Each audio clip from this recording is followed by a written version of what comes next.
Okay, coffee, pizza, dinosaurs, and awesome times. Chevrolet, Toyota. Coffee mugs. Pizza parlors. Video games. Can you tell I'm having fun with this? Josh G. Live debates. Josh G. Hey, Josh. We are doing it live. For sure, for certain. We are going to host. I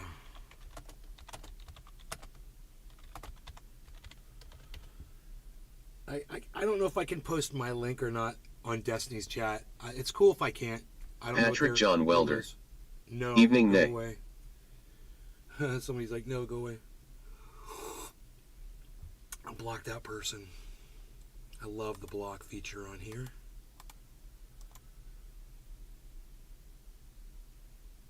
Ignore. Goodbye.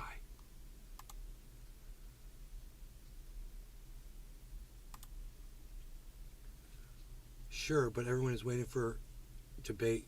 Tiny will be on. I know. I am covering the debate as well. Kevin Vaught. Hashtag NLRC. Cheers nay hashtag Ox Project. Good evening, bro. They're telling me I can post a link in Destiny's chat. I can't believe it, man. I guess because he's on another. He's going to be on Steven. another podcast, so it's okay Hello, for me to got post notifications. a link. Hey, Steven, good. Kevin Vaught, hello. Patrick John Welder, hello, guys. All of you. Okay, let me get my link for them since they're saying it's okay.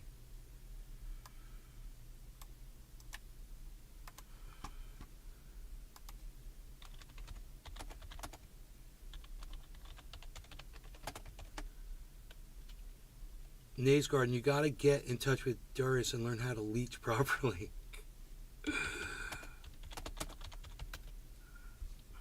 You guys all want me to. You guys want me to freaking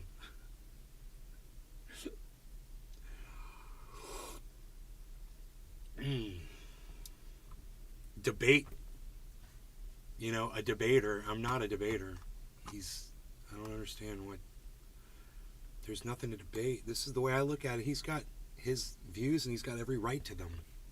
I've got my views. They might be different here and there, but I don't see, such disparaging gaps between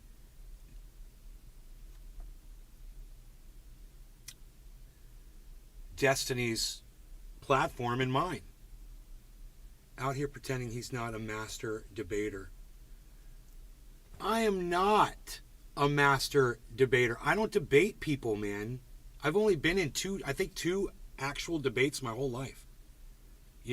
I wouldn't be surprised if Destiny's done like 100 or more. Maybe 500. And I've done 2. I am a simpleton. I'm a simple guy. And my ideas are my own. And I don't need to push them on anybody anymore with a debate. Because, it's like somebody said it so good in the chat earlier, in the roundtable chat. They said, Destiny's audience is going to walk away and say he won, and Rollo's audience is going to walk away and say he won. No one's opinions are going to change. Everyone's going to play their side. I understand that. I get it. I think people are here more for the entertaining factor of the debate itself, not necessarily the subject matter, or even allowing someone to try to change their mind or opinion on anything, because is it really important what they're going to be debating tonight? We went over it earlier on the earlier show. I discussed it and I said, I don't really see the big deal. I mean, you're pro-marriage or you're anti-marriage unless you're trying to ban marriage. Is this some kind of a Steven Crowder angle? Where he's like, women shouldn't be allowed to get a divorce. And so now red pillars are out there trying to bolster that angle. It's not going to work. And I really hope that's what this is, but I doubt it. I have no idea. I'm excited though, and I'm looking forward to hearing the conversation. Man, there's going to be 6 people on screen. That's going to be crazy. I'm excited. I'm kind of nervous actually. I kind of want to smoke. Calm myself down a little bit. I've been working all night cleaning. I cleaned my studio last, but I cleaned the whole living room. I cleaned outside the home. We've got a driveway. It's a giant driveway with pavers, and I go out there with the blower and I blow all the leaves and pine needles and crap off of it and make it look really nice. And I go in the backyard. We've got flower beds, and I blow all the leaves up into the flower beds and make all the flower beds look really nice. And then I go to into the garage. We've got a big garage, so I blow out all the garage. And then I came in here and I vacuumed this area. Then I also blew out the kitchen. And I blew out the kitchen into this room where I could vacuum all the crap. Makes it really easy. And then the table's this big, thick glass table, and I sat there and cleaned that off and get it all shiny and beautiful, make the whole kitchen look beautiful. Everything's sparkling in there. And my mom walked in from, watching TV with my father, and she walked in the kitchen. She goes, "Wow, the kitchen looks amazing." And it just made me feel so good that she realized that, and that, it's something that she didn't have to do, and she likes it when things are clean and pretty. And it was easy for me because I used to be a car detailer. So I know how to clean stuff and get stuff shiny perfect. And, that glass table is my nemesis. I've never struggled so hard before to keep on anything clean in my life. This glass table it's my white whale. And, I had to take total command and control of the table. No, it hasn't started. 9 minutes.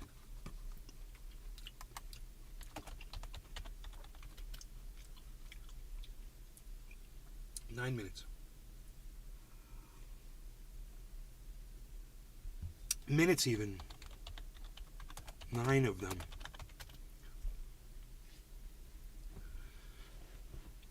Eight minutes and 30 seconds. I'm so freaking excited. I gotta do a bong rip so I can calm down. I gotta calm myself down. All right, let's calm down, shall we? You guys want to calm down with a bong rip? And when you guys are interested to watch the debate with me, I'm flattered. I will be able to use the chat over there at Rollo's Fresh and Fit. So that is the chat that's right here. So if you guys are over there and you're chatting, it'll come up here. And if I see it, I'll respond to it. And you want to, communicate with me, that's fine, man. At some point, I'm hoping that my audience picks up, at some point, I'm hoping. I'd like to get a larger audience, I'd like to have 40 or 50 people every time I go live. I'm not asking that much. What you guys are doing right now is amazing, so I'm forever in your debt. I know some of you don't like that, you don't like that I'm thankful, but I am. And oh my goodness gracious, I want you to know I'm not trying to troll you in that, I'm not. I could totally, I could see that as a troll, but I'm not. And I want you guys also know I got nothing but love and respect for you all. If you're questioning me because you think I'm coming over there to steal viewers and things like that, I'm not. I'm trying to work with the whole community. I am. I want to follow your rules. I want to be a part of it. And the people who are being dicks to me now, I'm just blocking them in the chat. There's no need for me to communicate with people like that. You want to give me a chance. I'm different. I'm new to your thing and whatever. I appreciate that, man. And I want you guys to know this, too. You come into our little tiny community and you'll be greeted with open arms. I want you to know that. Anytime you want to come over and visit, we're not going to... You come over and you're nice and shit like that to us, that's all I want is a few extra people watching, right? I can't do this with, and that's the sad thing. We were talking about earlier today, I'm like an old podcaster. I've kind of shot, the star, and now it's burnout, That's where I'm at. I'm kind of like a retired podcaster. And the only reason I'm here is just because I love doing it, and I really don't have the content anymore. And I get it. Because I'm tired. I'm tired of providing the content. I'm tired of fighting with people. I'm tired of arguing and screaming and yelling. I really am. It's gotten to the point where, you know, today I got worked up, you know, doing a YouTube survey, and I barely lost my temper. I couldn't believe it. I'm like, what happened to me, man? Where did I go? Where's the fire? Where's the passion? I don't have it anymore. I don't let things get me that angry anymore. So if you just want to come for the chill, and you just want to come for the camaraderie and hanging out and shit like that, there's not going to be as much drama, man. I wish there was, man. I wish I could give you guys exactly what you wanted. You know, I had a little drama today. I had a couple of little neighbors' dogs come over, and I had to go run them over to my neighbor's house. That was kind of dramatic and fun, right in the middle of a show. We had a bear come through the yard today, but I didn't get to see it. My mom spotted it. I was kind of sad I didn't get to see it.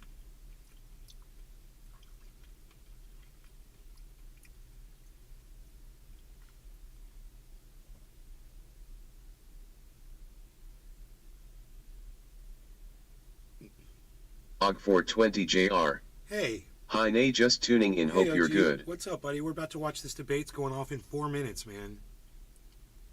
Really excited to watch. Look, it says number 201. You know, these guys have 1.3 million subscribers. I've got 8,000 fucking episodes, and they've got 201. Who's worked harder? You know? God bless America. 8,000 freaking videos. How much time have I put in, you know?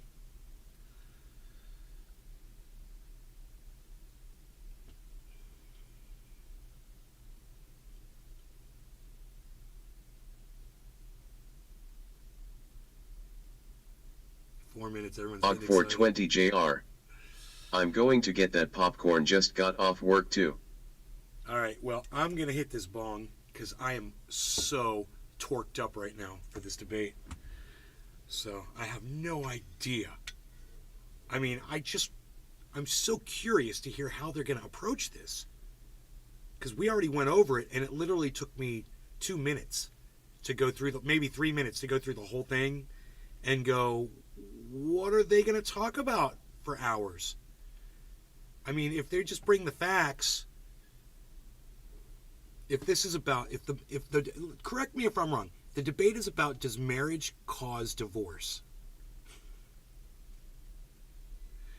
It's the dumbest premise for a debate I've ever heard in my entire life. Because, you know, it's, yeah, I mean, without marriage, there wouldn't be divorce, of course. I mean, it's silly, isn't it? Isn't this kind of silly? Somebody fill me in. I must have the angle wrong. It's not, right? It's not, does marriage cause divorce? It's something else, right?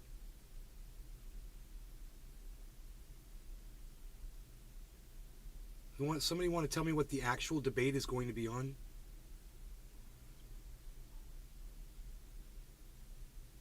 Did you see Tate tweeting about Destiny being a cuck?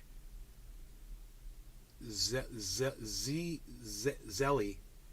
No, I don't follow Andrew Tate because I think Andrew Tate's a cuck.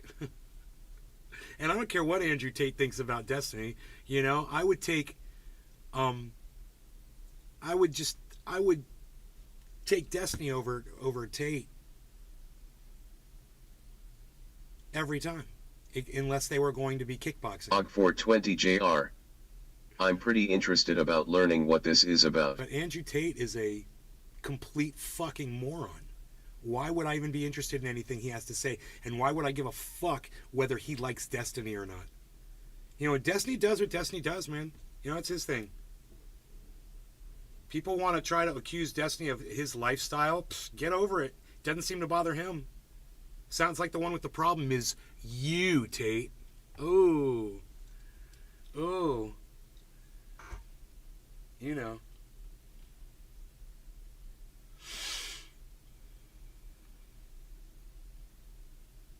Do you think it's important for father to be physically present in their son's life during the adolescence and teen years? If so, how much in-person father-son time is necessary to raise a virtuous son? What a stupid fucking question. Oh my God. Someone spent $50 for that dumb shit. Okay. I mean, I'm glad they gave him the $50. But for $50, you could have at least given him a $50 question. Jeez Louise. Hey, man, we're almost there, guys. Wait, they bumped it up? Oh, dude, they fucking bumped it up. Those fuckers, dude. It's up to 15 minutes now. They bumped it, man. Rage. Josh Rage. G. Sorry, do we know what they're debating? Bro, rage. They fucking bumped us 15 minutes. Oh my god. Do we know what they're debating? Well, no one wants to tell me in the chat. But what I'm assuming is, what I heard it was over was, why is the clock going off? That clock should not be, oh, it's because all the lights are on in here. What I was understand they're debating is, does marriage cause divorce? Like, what? It's like saying, does life cause death? You know? Do cars cause car accidents? Do guns cause gun crime? You know, does food cause obesity? Does exercise cause, weight loss? This is the dumbest shit. If that cannot be the debate, I must totally have misread it, and I just want one person to set me straight, Oh, they're saying Rollo didn't show up. Everyone's going, loss. Rollo's not here. And guess who is here? Destiny. Destiny for the win, baby.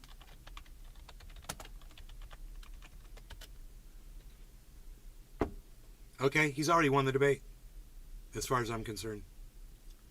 And they're making him sit there, wait off screen, because this other guy's not there. Everyone is saying loss. Do you see all the L's, guys? That's Rollo's chat. Well, I don't know. Maybe it's not Rollo's chat. I don't know who Rollo is. Isn't that funny? I'm looking at all those guys. I see Sneeko. I see Destiny. I don't know who the other four guys are. I don't know which one of those is Rollo. I'm assuming it's... I don't know. I don't want to assume. L Rollo. L. It's supposed to start at 9. L. Dude, do you know how many people? This is so disrespectful, man. So effing disrespectful. When you consider how many people are sitting here waiting for this, 8,194 people waiting on Fresh and Fit, and over on Destiny's chat, they got 2,200. There's more than 10,000 people waiting for this. There's more than 10,000 people sitting here waiting, and Rollo ain't here. What a loss. And look, if he's late for a personal reason or whatever, that's fine. And then everything I said is off. Sometimes shit happens.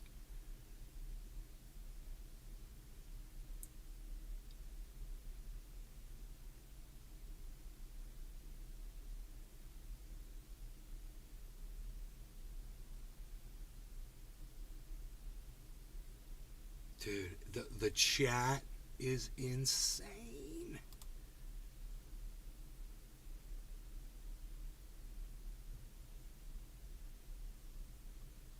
I like how Destiny makes fun of the extreme RP. I don't know what RP is.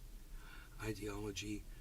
While he believes a woman's body count don't matter. RP. Makes fun of the RP ideology. What is RP? I don't know. Anyway, I didn't smoke, so I really need to because I'm all wound up, man. I am really wound up, and we're like 20 minutes into this live show presentation, and I have not smoked yet, so shame on me. And Josh G. Cheers. Role playing. Oh. Huh. Role playing. Huh. role playing. Have you looked into the Israel situation? His ex-girlfriend of 2 years trying to take half his stuff.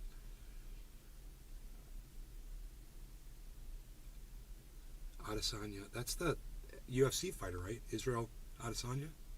Isn't that badass UFC fighter that beat the Spider?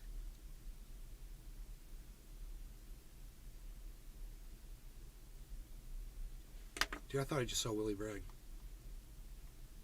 No, looked like Willie Bragg with the red circle around it. Will ban you in her chat and claim she clapped you. Yeah, okay.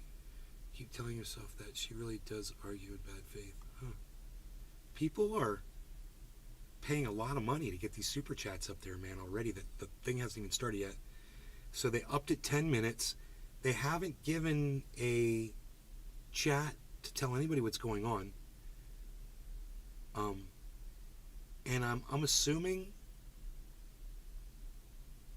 that this is a common thing for debates to start late, so it's really not that big of a deal, but people are just pissed. So we'll just see what happens.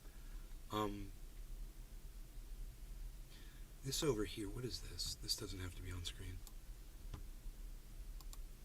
Okay. And I'm sorry, I'm waiting so long to do this bong rip. If you've been sitting there waiting to smoke with me, thank you. I love you for that. Let me know who the waiters are. Give me a 1 if you were a waiter. Cheers, guys. There's only 135 people watching on Rumble.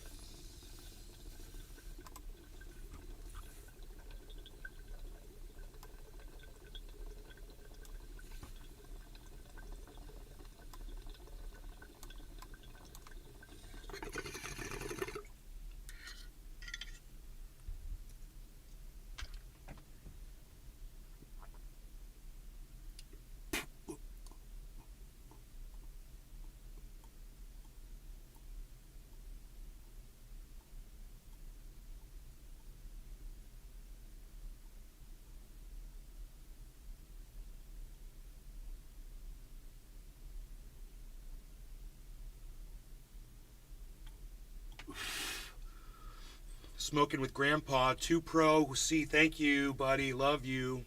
2 Pro C, thank you. Grandpa can put him down, can he? I'm quite the smoker.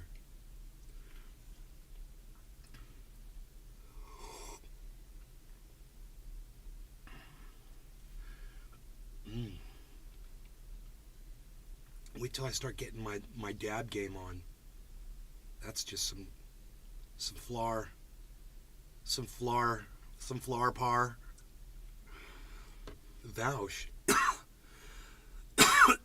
How does the Vouch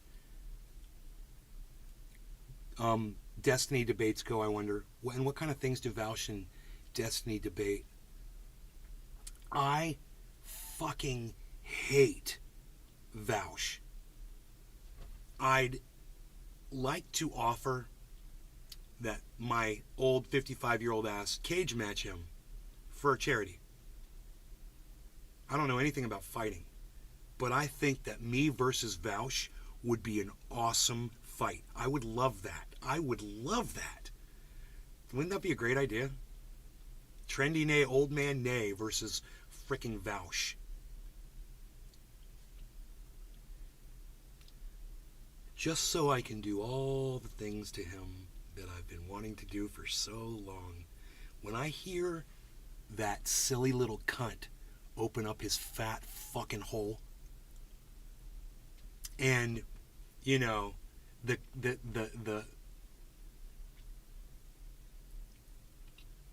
cavalier, you know, the hypocrisy, the cavalierness, the highfalutin freaking smelling his own farts like lines of fucking crack cocaine up his shit face holes, just to hear the tone of his fucking voice. He gets off and it's like he's coming as soon as he starts listening to the sound of his own voice. That's what I get from him. That's it. I mean, I've never been able to get past that point to listen to almost anything he had to offer. And the very few times that I did pay attention, it wasn't making any sense. So, I've heard Destiny speak, and Destiny makes fucking sense. So, if Destiny and Vaush ever got into it, man, that's going to be the next thing I'm going to want to watch. I want to see Destiny just destroy that motherfucker over something. I don't care anything. Whatever. If they have disagreements on shit, and I hope they do. Do you guys know? Do you guys know if Vaush and Destiny disagree on anything major? Let me know.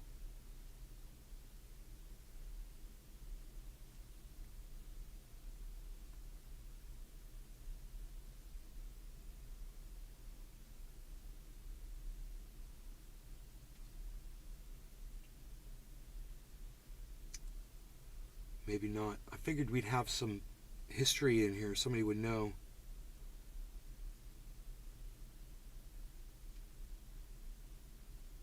How far along are we here? 5 minutes away? I hope they don't push it up again, man, because I just can't, my heart can't take this. We were supposed to be like way into this thing by now.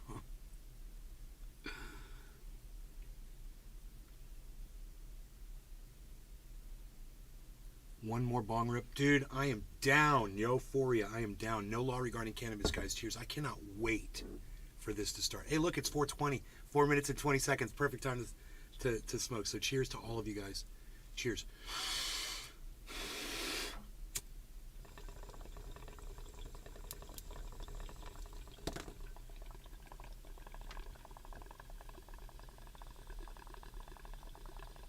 Og 420 JR. I'm cooking RN, but cheers all trendies and nay.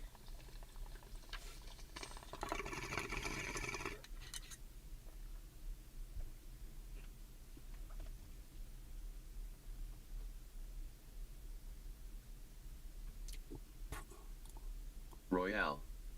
Have you ever had the strain Golden Goat? No. Sounds good. What is it?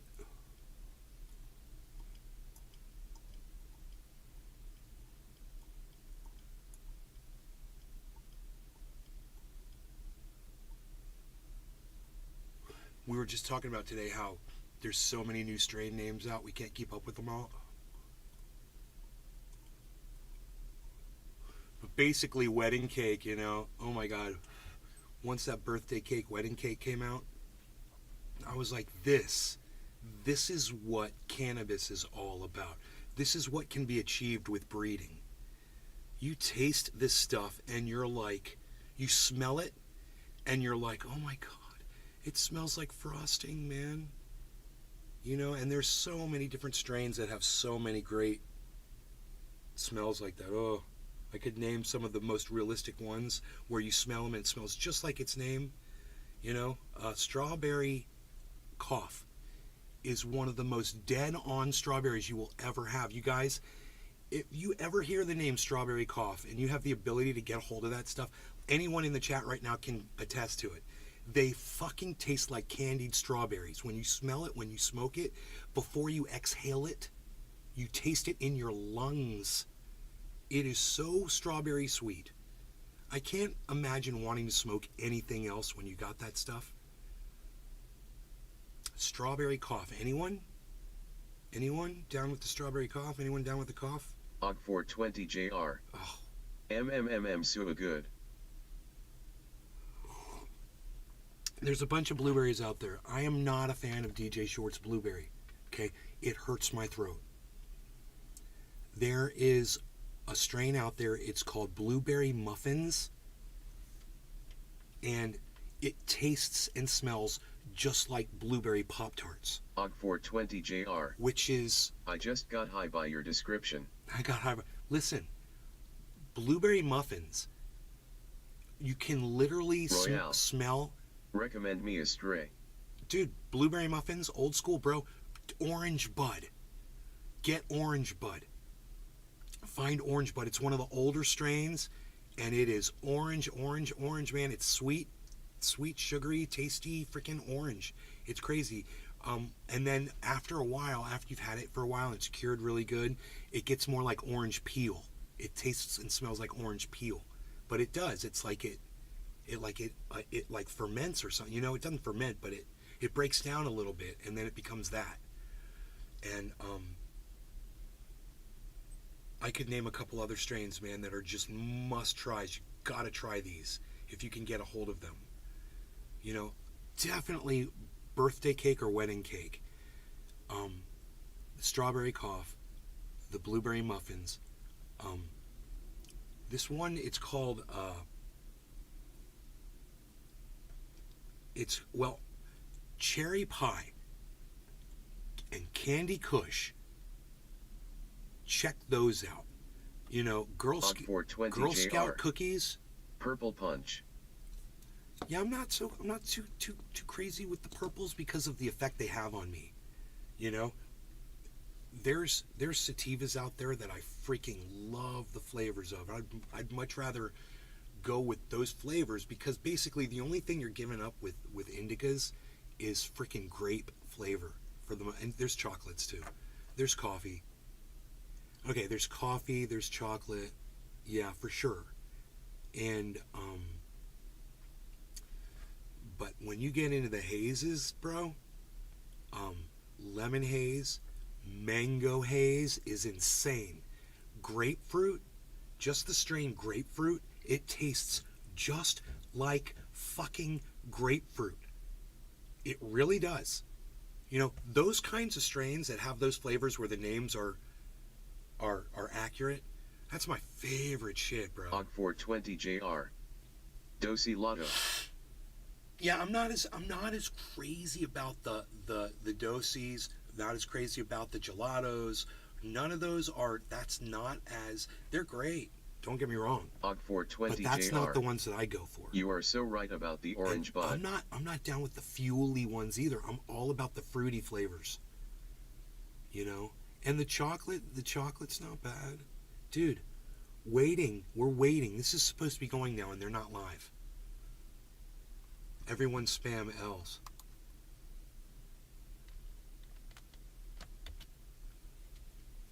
Oh my god, dude.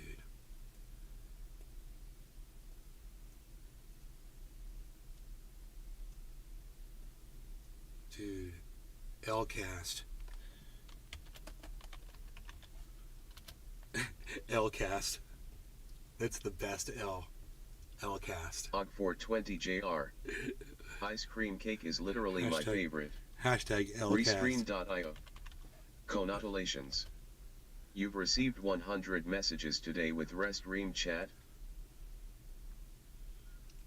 Send him a $500 super chat and say Lcast. Hashtag Lcast. Royale. What about a fat half-ham dab right now? Royale, I can't do big dabs like that, you know? I'm past my prime, so to speak. I'm 55 years old. Royale. Be a man. No, I'm not. I'm a pussy. Dude, listen, Royale, I'm going to hook you up, bro. Are you on IG? Check out Pinoy Grower 710 on IG. You want someone who's going to be doing gram dabs for you, bro? He's the one that hooked me up with all of this fucking dope shit. Most of it. He's the man, bro. That motherfucker dabs down, son. He does it, bro. He does it when you're just chilling with him. Like if we're just me and him hanging out, he's like, yeah, you want to dab? Yeah, we'll be on the phones, you know, and I'll get my rig ready and he'll get a dab ready and he'll put his fucking worm in, bro, and I'm just watching in amazement. I'm just like, dude, you're a fucking maniac. He's a maniac. Pinoy Grower 710 on Instagram. Pinoy Grower 710 on Instagram. Pinoy Grower 710 on Instagram. He'll stand in my stead. Okay? He represents me. Okay? You want to see someone do a big dab? He's my Sir Galahad, bro. He'll go stand in for me. while I kick back on my throne and say, watch that dab. Bro, that and the fact that my mom is asleep in the next room, and that's kind of why I'm talking. I don't have to talk like this. I've got all my sound deadening on right now for the most part. I mean, I took the tops off for ventilation, but I should be okay because I've got all the blinds down, so there's no reverberation in here for my voice. So I should be able to talk at a reasonable, even once the debate starts, we should be okay.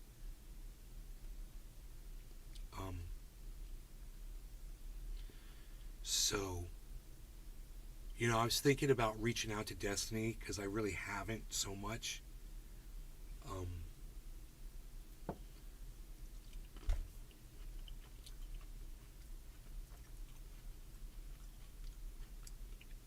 You guys, how good is Destiny on guitar? If from a scale of 1 to 10, 10 being Eddie Van Halen and 1 being you can pluck one string sometimes, where is Destiny on the guitar scale?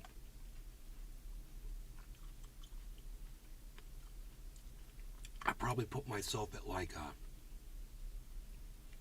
a high 4, like a 4.7. Royale.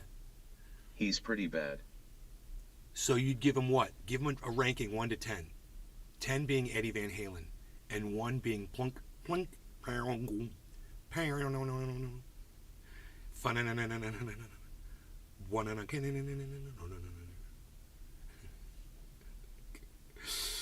reason I ask is I thought maybe I could give Destiny a guitar lesson, you know, over the internet. Because we don't need to be fucking face to face, you know? And we got cameras, bro. And it's even better is that I'm fucking left-handed, so it's like, for him, it's like looking in a mirror. Which makes it really easy to teach people things when you're a left-handed guitar player and they're right-handed. Because you get right in front of them, and your necks line up, and your fingers line up, and they can see exactly how high up, how many frets up they're supposed to put their fingers, and which finger goes where. It's really, you don't have to convert it over backwards. You know, like when you're looking at this, it's freaking way harder. When a righty is showing a righty, it sucks. But a lefty showing a righty, it's pretty cool. So if he's a beginner, I could teach him to do some fucking badass guitar playing really fast. I could teach him all the fucking tricks so quick. So I was thinking if he wanted to learn to play guitar, like if there was a specific song he wanted to learn or a specific kind of music, there we go. The blog anticipated debate between Rollo Tomasi, Marco Sartain, Sneeko, and Destiny. Let's get into it. Let's go!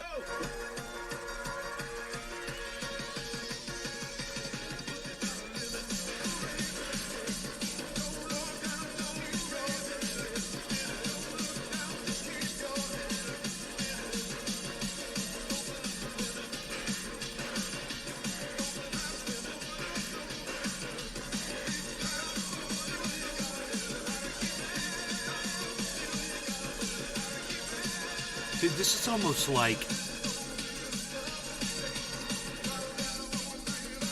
it reminds you of like something out of Japan, like a cartoon from Japan music.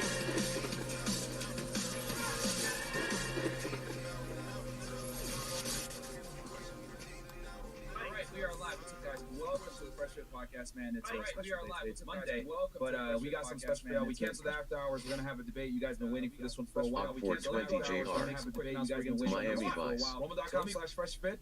Check us out over there, guys, because you know we'll probably get canceled any day now with Sneeko, and he's over there on Rumble as well. Rumble.com/Sneeko. So go check him out. Yes, sir. Over there.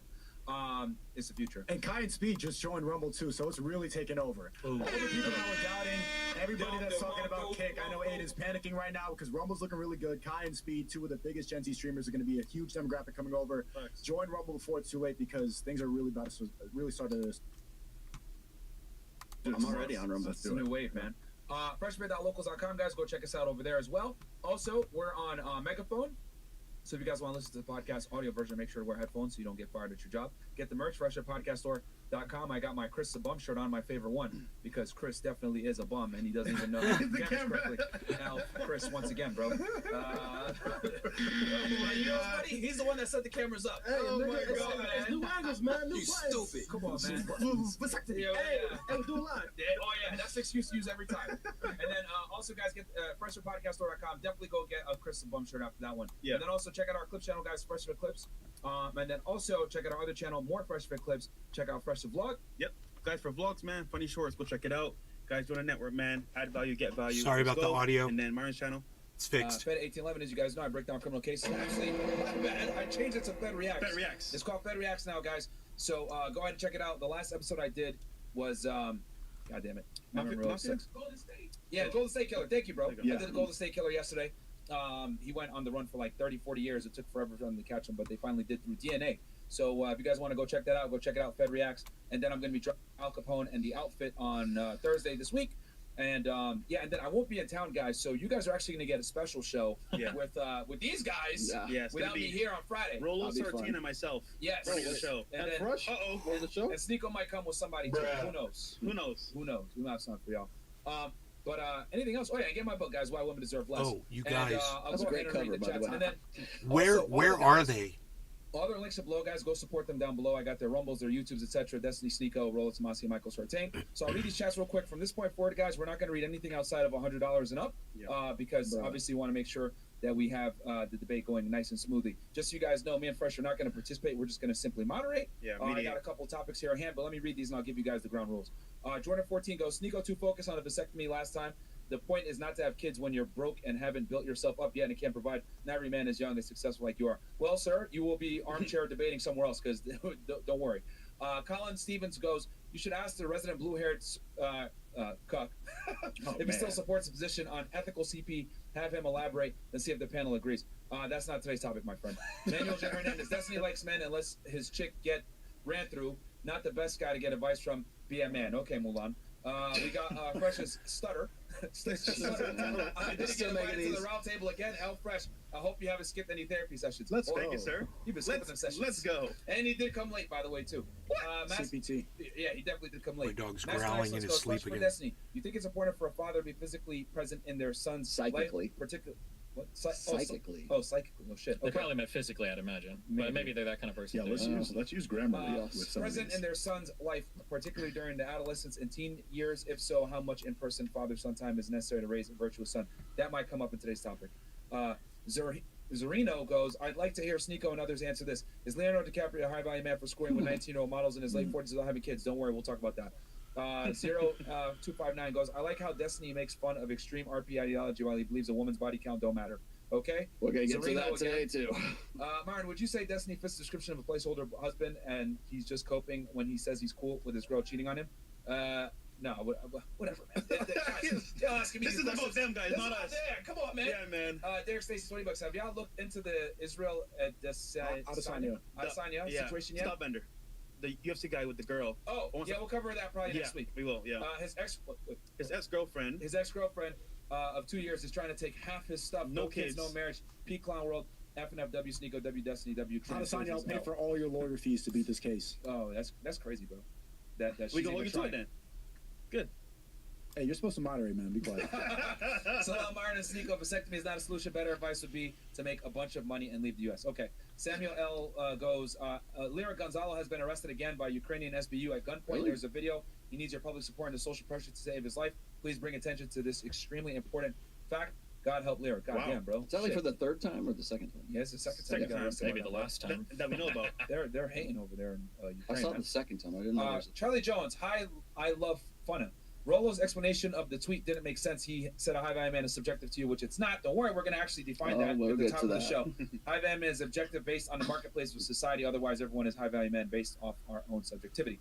All right. And then Nate Diaz goes, Destiny mind fucks women and keeps them on the line with blue pill game. His wife is just a trophy 304. He's admitted last pod that he doesn't really care about marriage. Rollo at least lives life. S and D say you should. Suck and dick. Okay, I don't know what that What? means. I don't think that's what the N is for. That's Yeah. I don't think that's what. Sneeko Hill Alpha getting the French girl's number who he won't wife yet lectures F and F that high value men should want more than just sex. Is your Pat's hypocrisy padded with sermonizing? You guys are in too deep. Like these super chats are just way. I get a girl's No, number this on is a good. show. This is where you're humbled at the beginning of the show, right here. Yeah. Don't worry. Any more about me sucking dick, or? Those haven't come yet. Well, the good news is I have control over the Coach volume. Adams on the show, by the way, I've been following ever since he got on, and 40K subs. When anyone in this table hold a debate with CGA, we agree with a lot of his points. Man. You know, if Sneeko starts talking smack, we can fucking mute his prick ass. First, it was actually Chris Fresh. First super chat. Was been watching scissoring since Sneako's girl? What Yes. the hell? You guys have brought so much Vice My Life credit. Score over 750. Got me some business credit. I appreciate it. Hopefully he'll be forced to make sense, you know, because there's so many people. Chris. Yeah, these are before, but it's fine though. Okay. But if they're all like, you know, right wingers, then I don't know. Considering how he changes his mind every week, what if? Damn. What Change his kind of mind. Like, flowers he tell me exactly what I changed my mind on.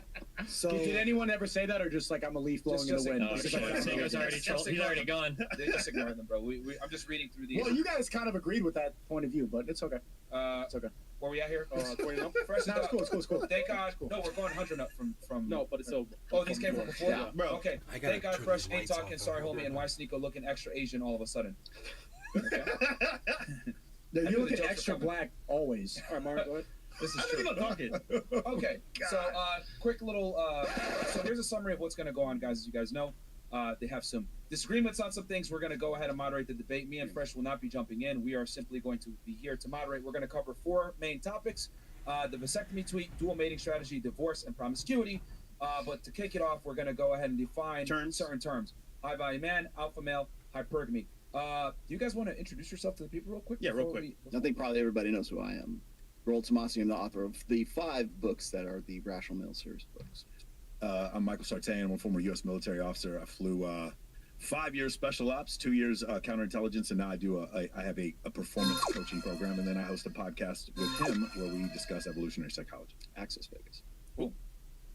Destiny. I'm Steve Bunnell. I host politics YouTube, philosophy YouTube, and video games on YouTube. YouTube.com/Destiny. I've been doing this for about 13 years. All right. Sneeko, canceled streamer on Rumble, and certified douche nozzle. There you go. I didn't say it better myself. That is correct. Fantastic. So, guys, all the chats are going to be shown on screen. However, we're only going to read the ones that are 100 and up, just so that we can make sure that we get through this debate. So, first, we're going to start with defining what a high value man is, alpha male, and hypergamy.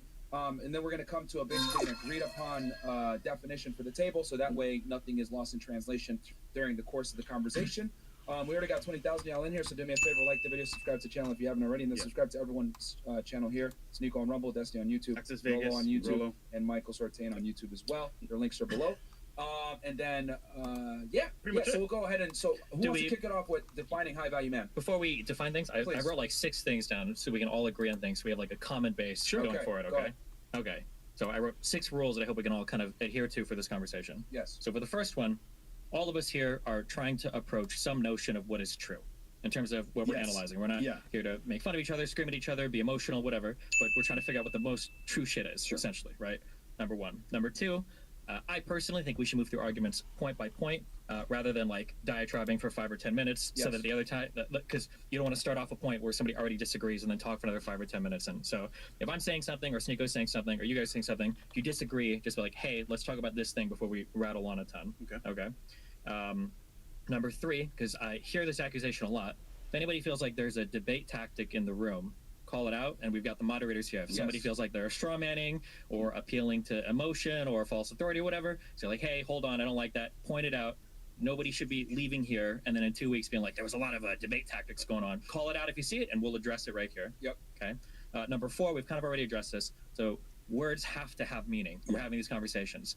So even if we want to say that a feeling about a particular word is subjective or whatever, we all have to agree on that. Otherwise, we're going to be lost in the sauce if we're all like arguing, what does it mean to be alpha or beta? And we all have like 4 different definitions working. Okay.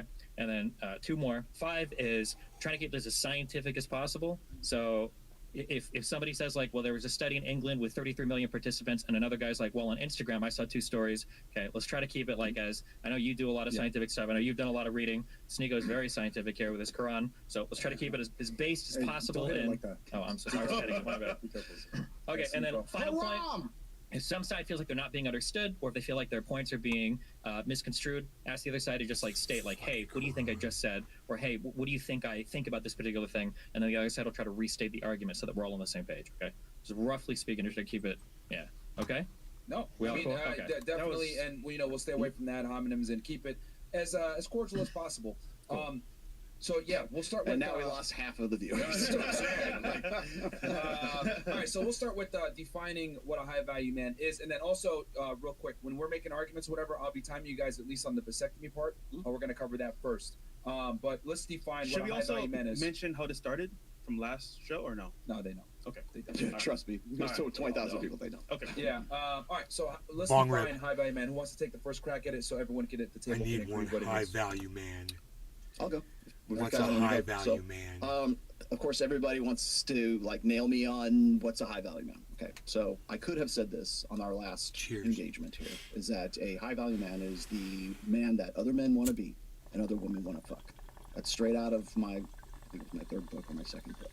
Okay, that's too broad a definition, I think. So I could have just simply said that. People ask me all the time in the tweet or on Twitter and social media afterwards. Like, That's why high don't you just value or simply that's say that? popular and Well, sexy? The problem with that is because once you get past that, it's a little bit too broad of a definition. So I did a little bit of homework on the way over here on the plane. And we generally go to, the female delusion calculator on our show. And you guys have used the female delusion calculator as well. So what is a high value man? Well, we've asked that question quite a bit from pretty much every girl that we've had on our show. Now, should it be defined by women? Maybe, maybe not. But there's a criteria there that forms the basis, I would say, like just the core principle of what is a high value man. So when we go through that, we go and we say, okay, well, how tall is that guy? How much money does that guy make? How tall What is that guy? Is he obese? Is he like? And there's very specific details that go into that, and then This is through that we say, okay, well, silly. that represents what, like Everyone's 0.02% of the population. Yeah, I mean, if you're specific, we're talking about the GSS survey, or not the GSS. No, the CDC, CDC stuff, and yes. census Got it, census yeah. stuff. So we always, and you guys do the same thing when we are looking to establish what is a high value man, at least as far as what women are looking for at that time. And I'm saying that there's another definition for guys as well. As I said, it's other men want to be and other women want to have sex with. So what parameters would you? Exactly. Good question. So not any of the guys in that room right now. You had Kevin Samuel sitting right here, and one of the things he said is that the guy must make something like $10,000 a month, I believe is what it was. Roughly, yeah. Roughly. So that comes out to $120,000 a year. Can we agree that if you make $120,000 a year, would that make, like, as far as money is concerned, would that make you a high value guy? I think it depends on where you are. Like, if you're in Manhattan, I think that would be problematic. If you're in Wichita, Kansas, that's a lot of money. Okay, so I think I'll give a very broad definition. I think we can all agree on this. I think in the broadest sense, when we talk about men, we talk about what a high value man is, we think about what men are designed to do. I think that a high value man is somebody that can partition or acquire a lot of resources. Okay. In the broadest of senses. And that can be done in a lot of ways. Do we want to put a specific number on those resources? I think a lot is relative, so it's going to be more than your fellow guy. Right, so if you make $120,000 a year in Kansas, you're the fucking king. Correct. If you make $120,000 years in San Francisco, Yes. your neighbor is probably a crackhead. Right? Yeah, so it just depends on. Your argument last time was the subjectivity of what Everybody's you were saying. neighbor in That's San the Francisco thing. is No matter what subjectivity. number we say is a subjectivity. For me, high value man is going to be the guy who puts fitness first. He's going to have a job Tula. that's scalable, where he's doing something that he loves, and he's going to have his options on what woman that he can date. Now, if you were to look at that and say, like, for instance, I like Grego Gallagher. I'm a big fan of How to Beast.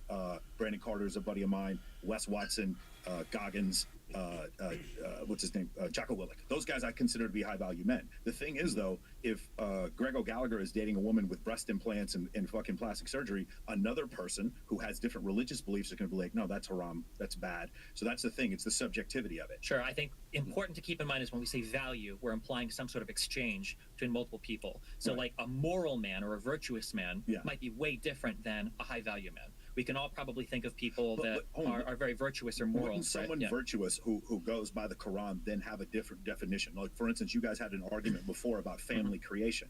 If several of those guys I just mentioned, they are not interested in family creation. They're interested in being the most attractive. I think the whole concept of human beings having some certain value attributed to them is fucking psychotic. I'm just going to throw that out there.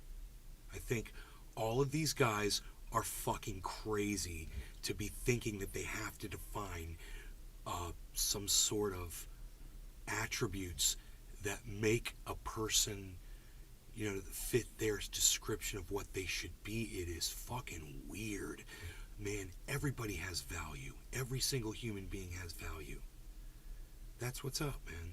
Acquisition. The subjective part is, what do you need to acquire resources? So, for instance, we say fitness, right? Fitness could be a proxy for acquiring resources. Man, if you're hunting in the wilderness, a more fit guy can climb a tree, kill a bear, whatever. But in some societies, fitness isn't a proxy for how much money you make, right? I imagine that on average, there's probably a lot of really wealthy people that are not. I don't know how much Bill Gates can bench press, right? But for resource acquisition, he's very, very, very valuable. So, and then also, I think we have to keep in mind, when I say high value, and I know Rollo likes to do this a lot, and so I'm going to try to play in this realm, I'm not trying to morally load any of these words. A high value man, so this question got asked, right? You mean just supply and demand? Yeah. So Epstein was a high value man. Yeah, okay. But obviously morally a horrible character, right? Okay. And there's going to be a lot of high value people that have a lot of value in society in terms of how much resource they can demand, right? Or Genghis Khan or whatever, who are morally deplorable people. And there's going to be a lot of very morally righteous people, virtuous people, who don't really possess a lot of value. Maybe it's a carpenter, or maybe if it's I can intervene real fast, I think one thing that we can all agree to, right, is I agree that it's immoral, right, a guy being high value. So it could be someone or amoral. Amoral. It could be someone that's good or bad. But I would say this: respected by peers, has a skill set, he has a network of successful men around him, and we could say $100,000 per year. But let's say if you make $100,000 per year, and let's say like maybe a Kansas living type quality. Sure. So those are all subjective, but we'd all probably agree in the West. So that'll get you to probably. I would say we'd agree on the vector. That comes closer. Yeah, sure. Yeah. We'd agree on the vector. Sure. And you seem to be agreeing with Myron now, but you also said last time that Elon Musk is not a high value man. Ben Shapiro from a particular context, no, he's not. From what context? Well, from the context that he is not married, is a high value man married. That has nothing to do with being married or not. Well, it does to the definition that other people do. You think other people think that being a high value man would have some correlation so according to being him, married? this is so stupid. Some people would say because the tweet. Now the guy who said it's every woman wants to fuck, every woman wants to fuck a married man? Are you fucking kidding me?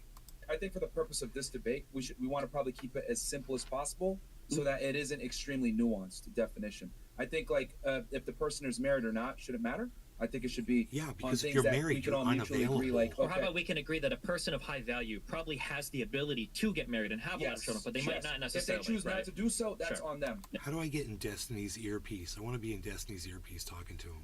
Yo, dude, say this, bro. Say this. Network people. He had politicians in his pocket. He had quite a bit of money. He had a skill set. He probably had a vasectomy too. Yeah, probably. Shout out to the CIA. Shout out to the CIA. He did have a skill set by now. He did have a skill set, and he earned a good amount of money. So on paper, he's a high value guy, and I think that's something that we can all agree to. So we can. Fair enough. Okay, so we'll go off of respected by peers, has a skill set, network of other successful people around him. Morality doesn't matter, and we could say $100,000, if not more. And when we talk about $100,000, we don't mean $100,000, but we mean the ability to live in a certain way. Fair? Cost of living adjustment. Yeah, cost of living adjustment. Consistently. Can I tell you? Oh, you're probably going to say the same thing I'm going to say. Go ahead. Okay, so but he also has to use. Yes. Right? Yeah. Utilities. Okay. Yeah. So competency. Yeah. Right. So there's a competency. So is a high value man educated? Well, so competency again is going to be valued by society. So, for instance, I can change a light bulb, but I can't fix a toilet. So my competency in the household is going to be relatively low. But as an entertainer, my competency is very high. And it happens to be valued by society right now. And in another society, I might just be left for dead in the woods. So competencies and. So again, you can probably find exactly. You can find the best hunter possible in sub-Saharan Africa and bring to the United States, and he's not going to do shit. Right? So education has to be a component. I think if they're like a doctor, education could be a way towards competency. There's lots of different ways to do competency. Right? Okay. Cool. So is that fair with all you guys? Yeah, competency. So one more time. So just to define for the audience here, when we talk about high value guy, we're talking about someone that's respected by the peers, has a skill set, has competence, has a network of other successful men that respect them, and we'll say $100,000 per year, bare minimum, based on living a certain way. Not necessarily $100,000 per se, but $100K per year, just so you guys have a placeholder. Now we go into alpha male. I mean, we don't use this term that often, but I mean, just for the purpose because we use it a lot. Well, that's why we're talking about high value, because that's kind of what has replaced alpha male over the years. Alpha male is the dude that can knock out every other male in the room. That's the alpha male. So do you guys want to just use HBM? And alpha males are always, it's always relative to whatever environment that is. In other words, there's a bigger circle where some other motherfucker is going to be able to knock that motherfucker out. That guy's more alpha, right? Because when, that's a whole line of questioning. Okay.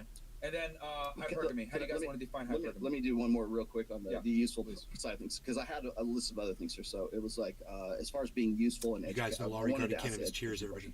The other thing is, you got to be productive. Obviously, you got to be at least a productive member of society. Would that also be included in the conventional? It is, but all of these things are human? proxies for value. So again, I'm very productive, but it's just because people like entertainment. In another society, I would have no production. And that's where the respect comes in. Yeah. Because your productivity will align to some. Yeah. And then the other aspect of this is recognition. So people, when they see you, they understand that you are high value in some way. Like they go, almost every human is wired for resources. Exactly, but we're also plugging that person into a hierarchy. Well, I think it depends on which hierarchy. Like he said before, Exactly, he goes to a mechanic shop. That's why that's a subjective thing that we're trying An extreme example would be like Stephen Hawking, right? Who had motor neuron disorder, was relegated to a wheelchair, but was one of the smartest men who ever lived. That would be an example of someone who's super competent, but in other areas isn't competent. I would consider him a high value man, but he couldn't walk. So that's an interesting. That's what the subject. Every human being has value.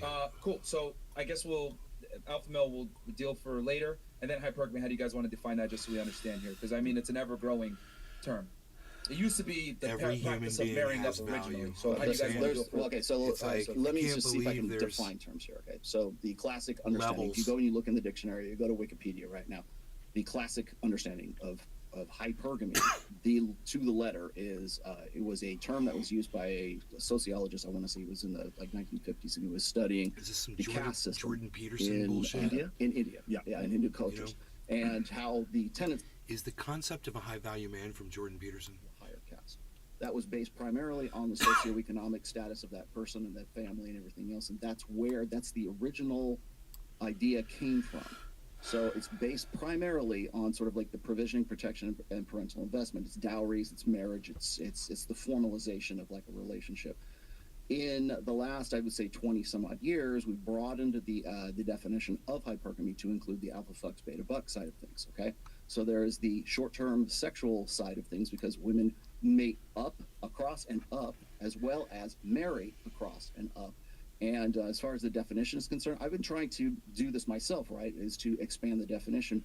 But also, people like Jordan Peterson have been using that expanded definition for probably going on another 5 or 6 years right now. Okay, so that would be my definition of it. Can I? Okay, so to boil it down, will we say the practice of marrying and/or dating up when it comes to socioeconomic? The attempt. The attempt. So this is what. So I'm going to come from an evolutionary standpoint. There is some algorithm that men, Homo sapien males, have to where they can see a woman and be like, that woman's attractive immediately. It's not something that's taught to them. They know immediately that woman is attractive. She passes the boner test. She passes exactly very quickly. There must be some correlating algorithm in a female psychology to determine the men she finds attractive or would consider having sex with, and the men she doesn't. Now that is going to be more complicated because for women there are so many more things. What we talk about is statistics, negative kurtosis. There are so many more things that women are attracted to about men. The book Why Women Have Sex by David Buss and Sidney Messon lists 237 reasons why women choose to have sex, whereas for men it's like 4. So because of that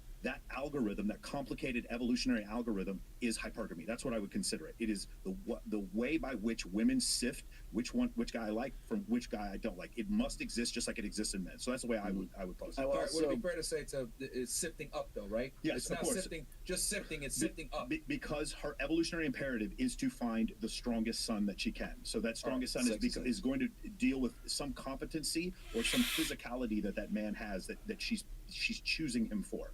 All right. Is that fair for you guys? I accept the definition, yeah. You accept that definition? All right. I agree. So a quick little recap. So we went over defining the terms. We went over high value men.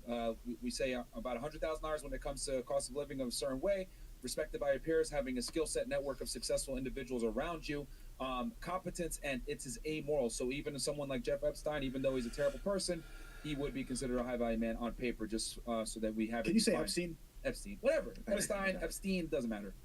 He's one of them boys anyway. He's one of them boys. Who cares? Listen, he faked his own death. He's fine. Whatever.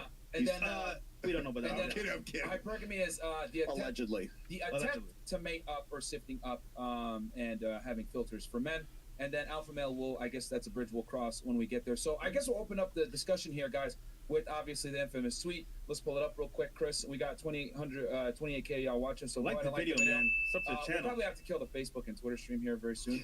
But come on over to You already said YouTube, cuck. guys. Doesn't that get you banned off of Twitter for cuck? Yeah, or Twitch for cuck. Yeah, I think so. We're Twitch is banned on gone, Twitch though. anyway. Yeah. Yeah. Okay, guys. So this is Rollo's tweet. So I'm gonna read it real quick for y'all. The quickest path to becoming a high value man. Number 1, do not get married. Number 2, avoid family creation. Number 3, vasectomy in your 20s. Number 4, lift consistently. Vasectomy. Number 5, eliminate all sedations. Number 6, learn game and networking. Number 7, play to your strengths and build wealth. And then number 8, resist easing up on your focus. So I guess I'll turn it to Roll. Do you want to? Sure. Really? Okay. So I think we have already established the fact that to be a high value man, we have a sort of a convention, at least somewhat of a conventional definition of that right now. Now, how long would it take the average guy to achieve what we would in some way say this is what makes you a high value guy? The it doesn't have to be the $120,000, but like the functional evaluated equivalent of that. I think it takes longer for men Well, yeah, for sure. to get to reach maturity and to reach a point of where they get their they can maximize their potential. Well, let's stick to the science because that's what he wanted. Number one, we had Richard Reeves on, and he talked about boys being 1 or 2 years behind women as far as development is concerned, and also from the book Dataclysm, men reaching their peak, their sexual peak around, or attractiveness peak around the age of 38 to 43, somewhere in that area. Yeah. So that's science behind what you're saying. It would take longer for men. But my point being is that, and I'll reiterate this one more time. The reason why I put this out there is because I watched you guys with Derek Moneyberg, and I think it was Brandon Carter. Brandon Carter. Who was on here. And Brandon Carter, I'm really impressed with Brandon Carter. I think he's funny. He's a great guy.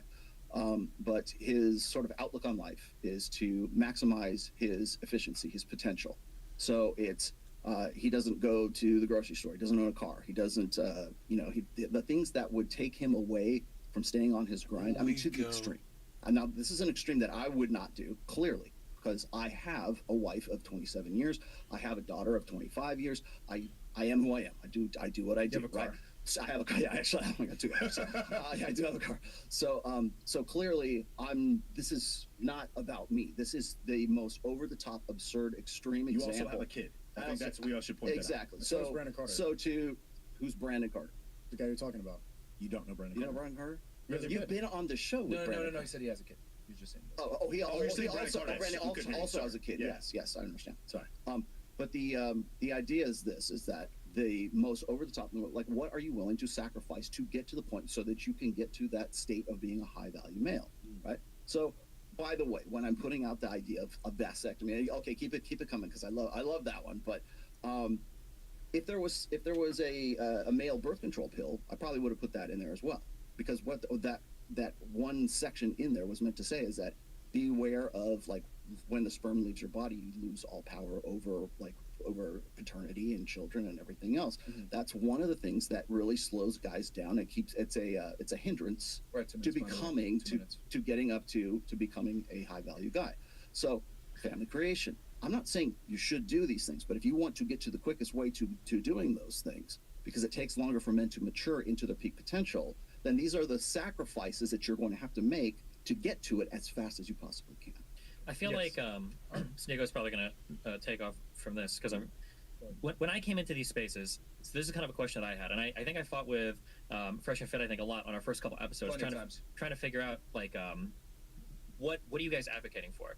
So when I would bring up, like, Andrew Tate tweets and Bugattis and all that shit, a lot of the times these two clowns would tell me, they'd say, oh, this stuff's just a proxy for success. You don't actually need the Bugatti. You need the ability to buy the Bugatti. You don't need to travel the world. You need to have freedom, and all these things. So it's lucky we're moderating. Yeah, man. so it seems like, it feels like Lamborghinis. It feels like, the goal initially wasn't to, like, be the richest motherfucker in the world. The goal was to have the freedom to basically do what you want. Right. And then I think the confusing part is, it feels like there's this kind of schism happening right now, or it's already started to happen in the Red Pill community, where you've got, like, the kind of trad people that are going in one direction, and then you've got, like, the grind set hustle culture that are going in the other direction.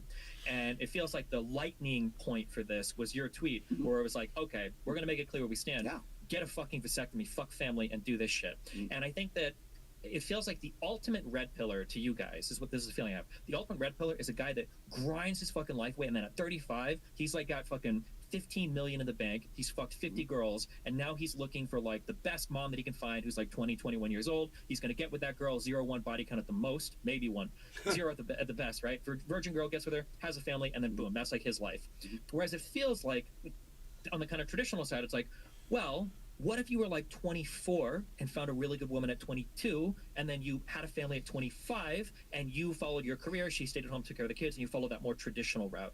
And your tweet, I think, really showed the division of people in terms of how they felt about which of the two lifestyles people were actually aiming for. You got it. Yeah. Excellent. And Sneeko can... Yeah, so what do you exactly do you believe in? Like, do you think that is the life that you should follow? Because when you go to the red pill spaces, that's pretty much the end route, is because you're high value, you got a bunch of Lamborghinis, you're extremely rich, and we talk about competence when it comes to a high value man. Like, I didn't have a rich dad growing up, and that didn't really hinder his competence. And in fact, in a lot of ways, being a father will help you become more competent because other people are dependent and you're responsible for them. So that will make you become a full, capable man, which is, I think, the most important part of life. It's the most important part of life is not having a bunch of hoes, not fucking 50 girls, or getting the most amount of money possible, just hustle, grinding forever. The reason that we are here is to have a family, is to create. And so you see the red pill, and it's a response to feminism. You see this doomer way, like all these girls are hoes, all these girls on Instagram, they're all thoughts, whatever, they all belong to the streets. And so the reaction to that is the red pill, which is basically feminism, just male feminism. It's the same response. We make fun of girls who say that they want to freeze their eggs and wait till they're 35, and then men are giving the same advice to each other, saying, and I know you're not saying that's advice, but pretty much, like, if you look at the definition of advice, that's what that tweet was. Yeah, so I think there's two things here. We specifically don't run around calling girls 304s. And like I actually have a problem with it, because I hear you sometimes talk about the audience there. We have to separate the audience, almost like Christ, Christianity, and the church. We have to separate the audience, because I agree with you. There's some shit that I see that people write on your streams as well, where I'm like, what the fuck is this, man? This is crazy, and I don't want to be associated with it. Red pill is not, and again, I'm red pill adjacent. Red pill is not something I get a union card for that I pay dues for. It's an ethereal thing that just sort of exists. Like, he calls it a praxeology. So the idea that, like, one of the things that's happened is every time, because he calls himself the godfather of it, when somebody does some stupid shit in the arena, then it's his fault, and then now we're gonna punch his book, because now the thing is, it's just a cloud, but then there's a book. Okay, now we have a physical thing to attack, and now Rollo has a tweet. Now we have a physical thing to attack, and so that's part of the issue, is that, like, now he's being held accountable for every. And I agree with you. Some of the things you hear are fucking idiotic, over the top. Yeah. Right. Here's an example. When we go over the psychological studies that show that men don't have the same, they don't necessarily cheat more because they have more higher body count, but women do. They tend to be unhappy in a relationship. There's the Institute for Family Studies study that we refer to all the time. That's not a validation for cheating. We're not suggesting men cheat. You said that in the response thing, that I definitely do not think men should cheat, because in that whole situation, you're still lying. That is a lack of integrity, regardless. But do men have the ability to have more sexual partners early on in life? I was 20 years old. I'm 45 now. I was 20 years old at once, and there was a point in my life where I was going to UT Austin, and I wanted to have sex with attractive women, and I didn't think about anything else except doing that. That's how my brain worked. And later on, did it affect me negatively? I don't think it did. I just don't think it had the same thing. So I don't think it's a rationale for that belief. But the thing is, what happens is, anytime something bad happens or somebody says something stupid, it just comes back. It's like, now all red pillars are saying this all the time, and I just don't agree with that. I understand what you're saying here. So first, let me clarify one thing. So I understand. Should we define the red pill? I don't think that's going to take a lot. Next week. So I think the issue with Rollo's tweet, because for a lot of people it looks like advice, and for Rollo, he feels like it wasn't advice. I think the reality was, the disconnect is that that tweet was advice, but it was for advice to become a certain type of high value man that Rollo isn't saying everybody needs to become. It said the quickest. So, the quickest way to get to this part, it was the advice to do that, but he wasn't necessarily advising you to do that, right? It would be like him tweeting out, like, if you want to become the flattest person possible, jump off a cliff. And they say, well, is that advice to jump off a cliff? Well, if you want to be the flattest person possible, but you don't have to do this thing because you don't have to be the flattest person. Statement. Yeah, exactly, sure. Well, and the other thing is, I mean, there's a few people who got it almost immediately. Hotep Jesus got it immediately. He did stream it. Jedediah Bila, while you were on with Jedediah, she got it immediately. She's like, I know Rollo. I know he's not like this. I know this is a troll. This is she understood that could it be immediately. true, but then I also saw she's familiar with my background. I also saw you tweet the next day, like, you were kind of making fun of the TradCon way of life, saying that you want to be at your funeral bed with a bunch of kids around. I was saying that you would rather be listening to metal in your car. I was that's how you want to go. I was mocking the idea of this sort of pastoral kind of Norman Rockwell fantasy of dying on your bed with, like, as an old man, with surrounded by grandchildren and whatever, and like as if that's that, like, my funeral's going to beat your funeral, right? As if it's like heavy metal in a car. It's I put it this way: would you rather go out in a blaze of glory? Would you rather, was it better to burn out than fade away? What would you rather? I don't see heavy metal in your car as a blaze of glory. That seems. Okay, right, but it's subjective.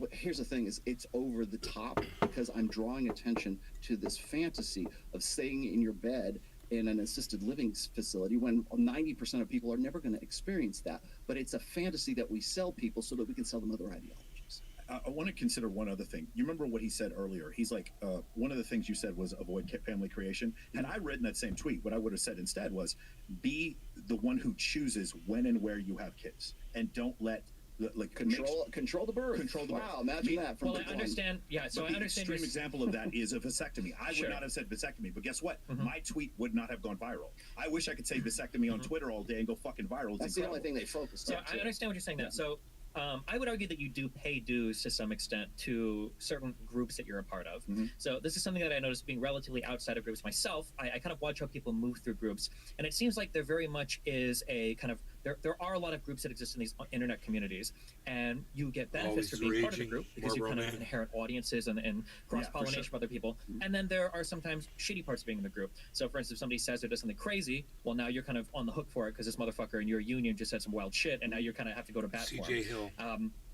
I think that something that I wholeheartedly disagree with is this idea that you can say, like, well, you know, everybody in my comment section might say this, but I didn't say that, or I'm just making descriptions. I see it. Humans never just make descriptions. I agree. We never just observe things. The process of choosing to observe something already requires a decision to be made, right? When you go into a laboratory to study medicine, we're not just plugging random chemicals and random elements into a formula and see what happens. We're doing something to try to figure out, like, well, what is going to help make humans healthier? What's going to be a good medication for treating a disease or whatever? That's typically what we do. So when we're analyzing, like, the red pill, it's not just a praxeology, I think you called it, because even I think in your first book you say, like, the goal is to make it so that your wife is not fucking the alpha, right? The reason why we observe things is so that we can take something useful from it and then go and do something with it.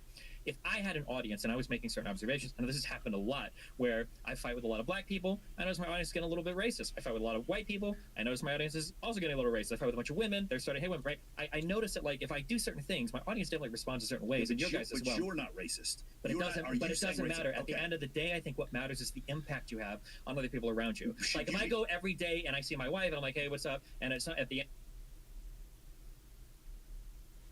end of like 6 months, she's like, you haven't told me that you think I'm pretty like a single time. Yeah. And I'm thinking, like, okay, well, obviously I think you're pretty, my fucking wife. So It was on auto, guys. I got it. Like, well, listen here, you stupid bitch. Obviously I think you're pretty. I don't have to say shit to you, motherfucker, right? I was like, okay, I have to understand how you feel. I've got to tell you that I think you're beautiful, blah, blah, blah. I have to do that every day because that's part of, like, what really matters at the end of the day is the impact you have on another person. Should you be held accountable for the racist comments in your from your streamers? Like, directly, like, Yeah. you said them, no. But if you're fostering a certain type of audience, I think as leaders, which whether or not we want to believe it, to some extent we I agree. are, that's how Totally, we're yeah. treated, right? We're paid. When somebody gives you, like, we'll say on one end, well, I don't influence my audience, and then in the next breath, somebody will be like, I'll give you X $1,000 to promote a product. Why are you promoting a product? Because if I tell you to buy it, I know you will. Yeah. Right? So obviously we have influence over our audience, and if our audience is all heading in a certain direction, I think it's important to be like, hold on, guys, I see you guys are saying a lot of this shit. Maybe we need to pull it back. Yeah. So when you say things about, like, avoiding family creation, you know, you might say, like, well, I don't actually mean to avoid it. I just mean to choose when you have children. That might be the case, but broadly in the red pill speaking,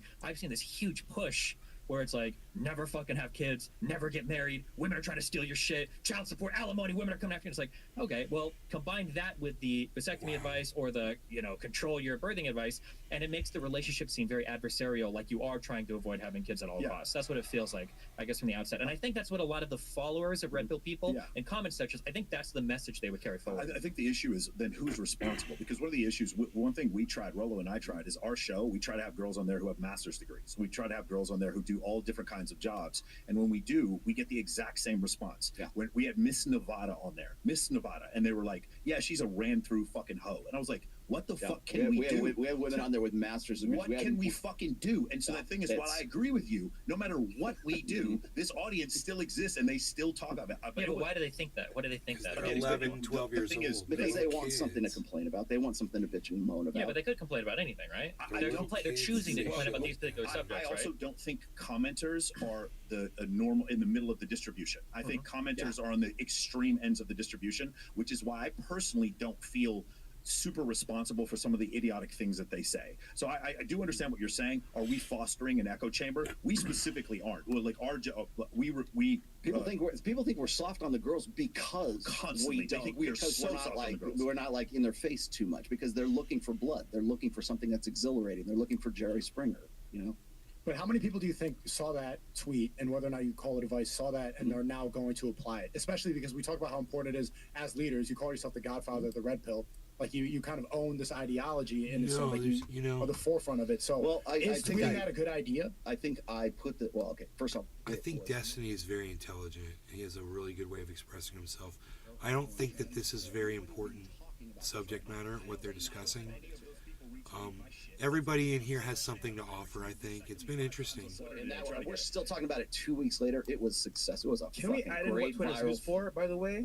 And you yourself said so as well. If you want to go viral, you got to say the most outlandish things. So Twitter, I would say, but if that was really the only reason that you did, then you wouldn't have got on that debate and got so emotional about everything that happened. You would have started. You called us fucking idiots. You called us douche and also. If it was just in order to, because you weren't getting it. That's why. Well, then you would have been rubbing your hands and be like, okay, I got the reaction I wanted. Here they are talking about it. Ben Shapiro, all these people are talking about it. It's not your fault, but to be fair, he did a reaction video where he said he was married for 50 years. I'm a cokehead, and Justin Waller pays for prostitutes. Damn. So that to be fair, there was a little ad hominem attack on us. You weren't part of it, but that's probably where some of this came from. I would have taken that if I were you. Yeah. Just saying. Yeah, because you would be here for it. You're fucking 2 hours late, Fresh. Shut the fuck up. I've never do the bottom. Thanks, moderator. So going back, because so Sneeko, you have some traditional conservative beliefs. So you disagree with the whole vasectomy part. What is the main, I guess, issue with it? Is it because of the lack of family creation? You think that's going to lead to degeneracy? So I think the two branching paths that I set up, like, what are you guys advocating for? Like, do you think if a guy could do it, if a guy could be 25 at the head of his career, starting right there, about to go down his life, but also pair with a really good woman who he could have kids with, and then by the time he's in his 30s, he's already got like 7, 8, 9-year-old, a couple children with a good wife.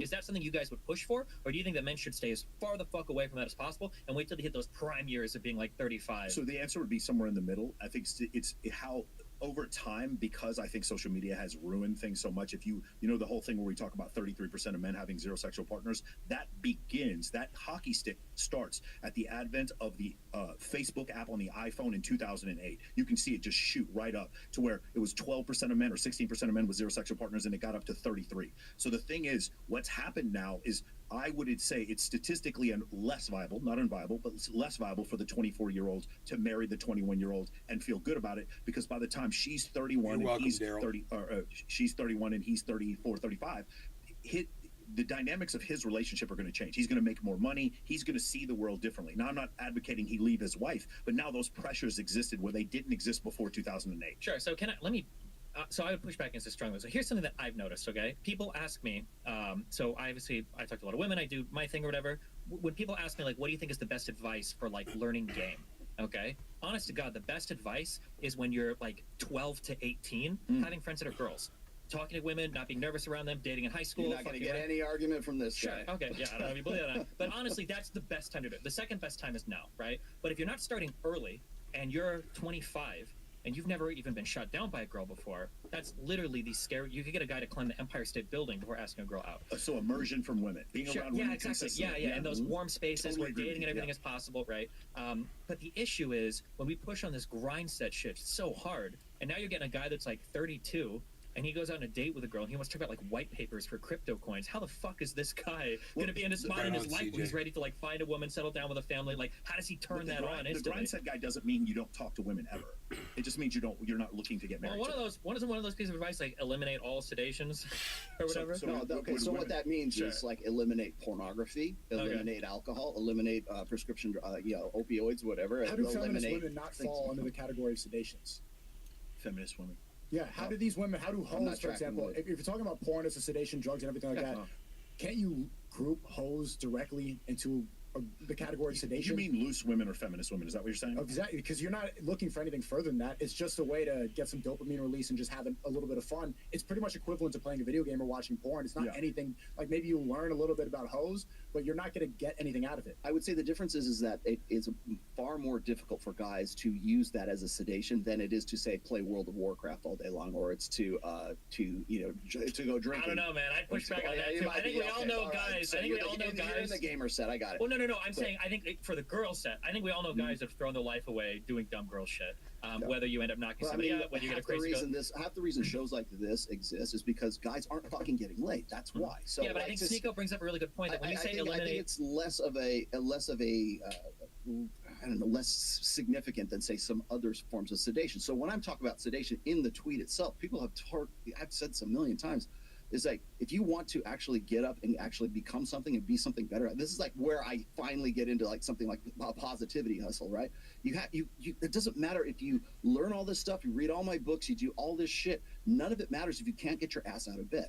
If your shitty real life is worse than your online escape life, that's what I'm talking about. That's the sedation right there. So could it be that you're a sex addict? Yeah, it can, but I would say those guys are probably far less common than the guys who are smoking weed, prescription drugs, pornography, I would argue whatever that it's actually a worse sedation just based on the fact that you're saying get a vasectomy, because the consequences are much worse than any of the other sedations. You're talking about sleeping around with a lot of women. I mean, the consequences are much worse, obviously, because you're advocating for getting a vasectomy, because you could have a kid with this girl, but it's way more expensive. It's a bigger time suck. You're going to be drinking. You're going to be in environments that aren't going to be uplifting you whatsoever. You're in clubs all the time. You're around women that you don't really like. You get angry because you have to deal with, like, Myron always jokes about how he's going bald doing the show all the time because these women will suck away your soul. And really, what's the outcome of it? A nut? Is that really, like, how many times did you go and fuck a girl and you're like, that was really worth the last 2 weeks of my time of texting back and forth, taking her out on dates, spending all this money, getting dressed, listening to her stupid conversation about astrology? Like, is that really something worth advocating for? How is that a better sedation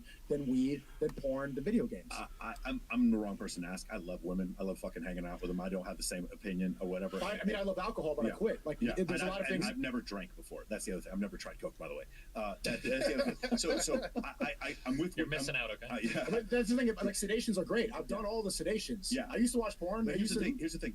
Some people could say the gym is a sedation. The thing is, if you were going to rank the sedations, I would rather say a guy going out there and getting himself in shape, learning how to dress, learning how to talk to women, putting some bass in his voice, and actually going out and socializing with other people, getting over his fear of approaching women is a healthier sedation to me than pornography. That's just if we're going to rank sedations. Well, and then I was going to say, like, other people are more addicted to a certain sedation than others are. If that is significant in your life and you're like, hey, you know what, I'm a sex addict, all I'm doing is going out and picking up random hoes all the time, and I've finally got it down to a science, and it becomes a problem, and it's like affecting other aspects of your life, then yeah, I would say that's a sedation that you need to like find, because it's an escape.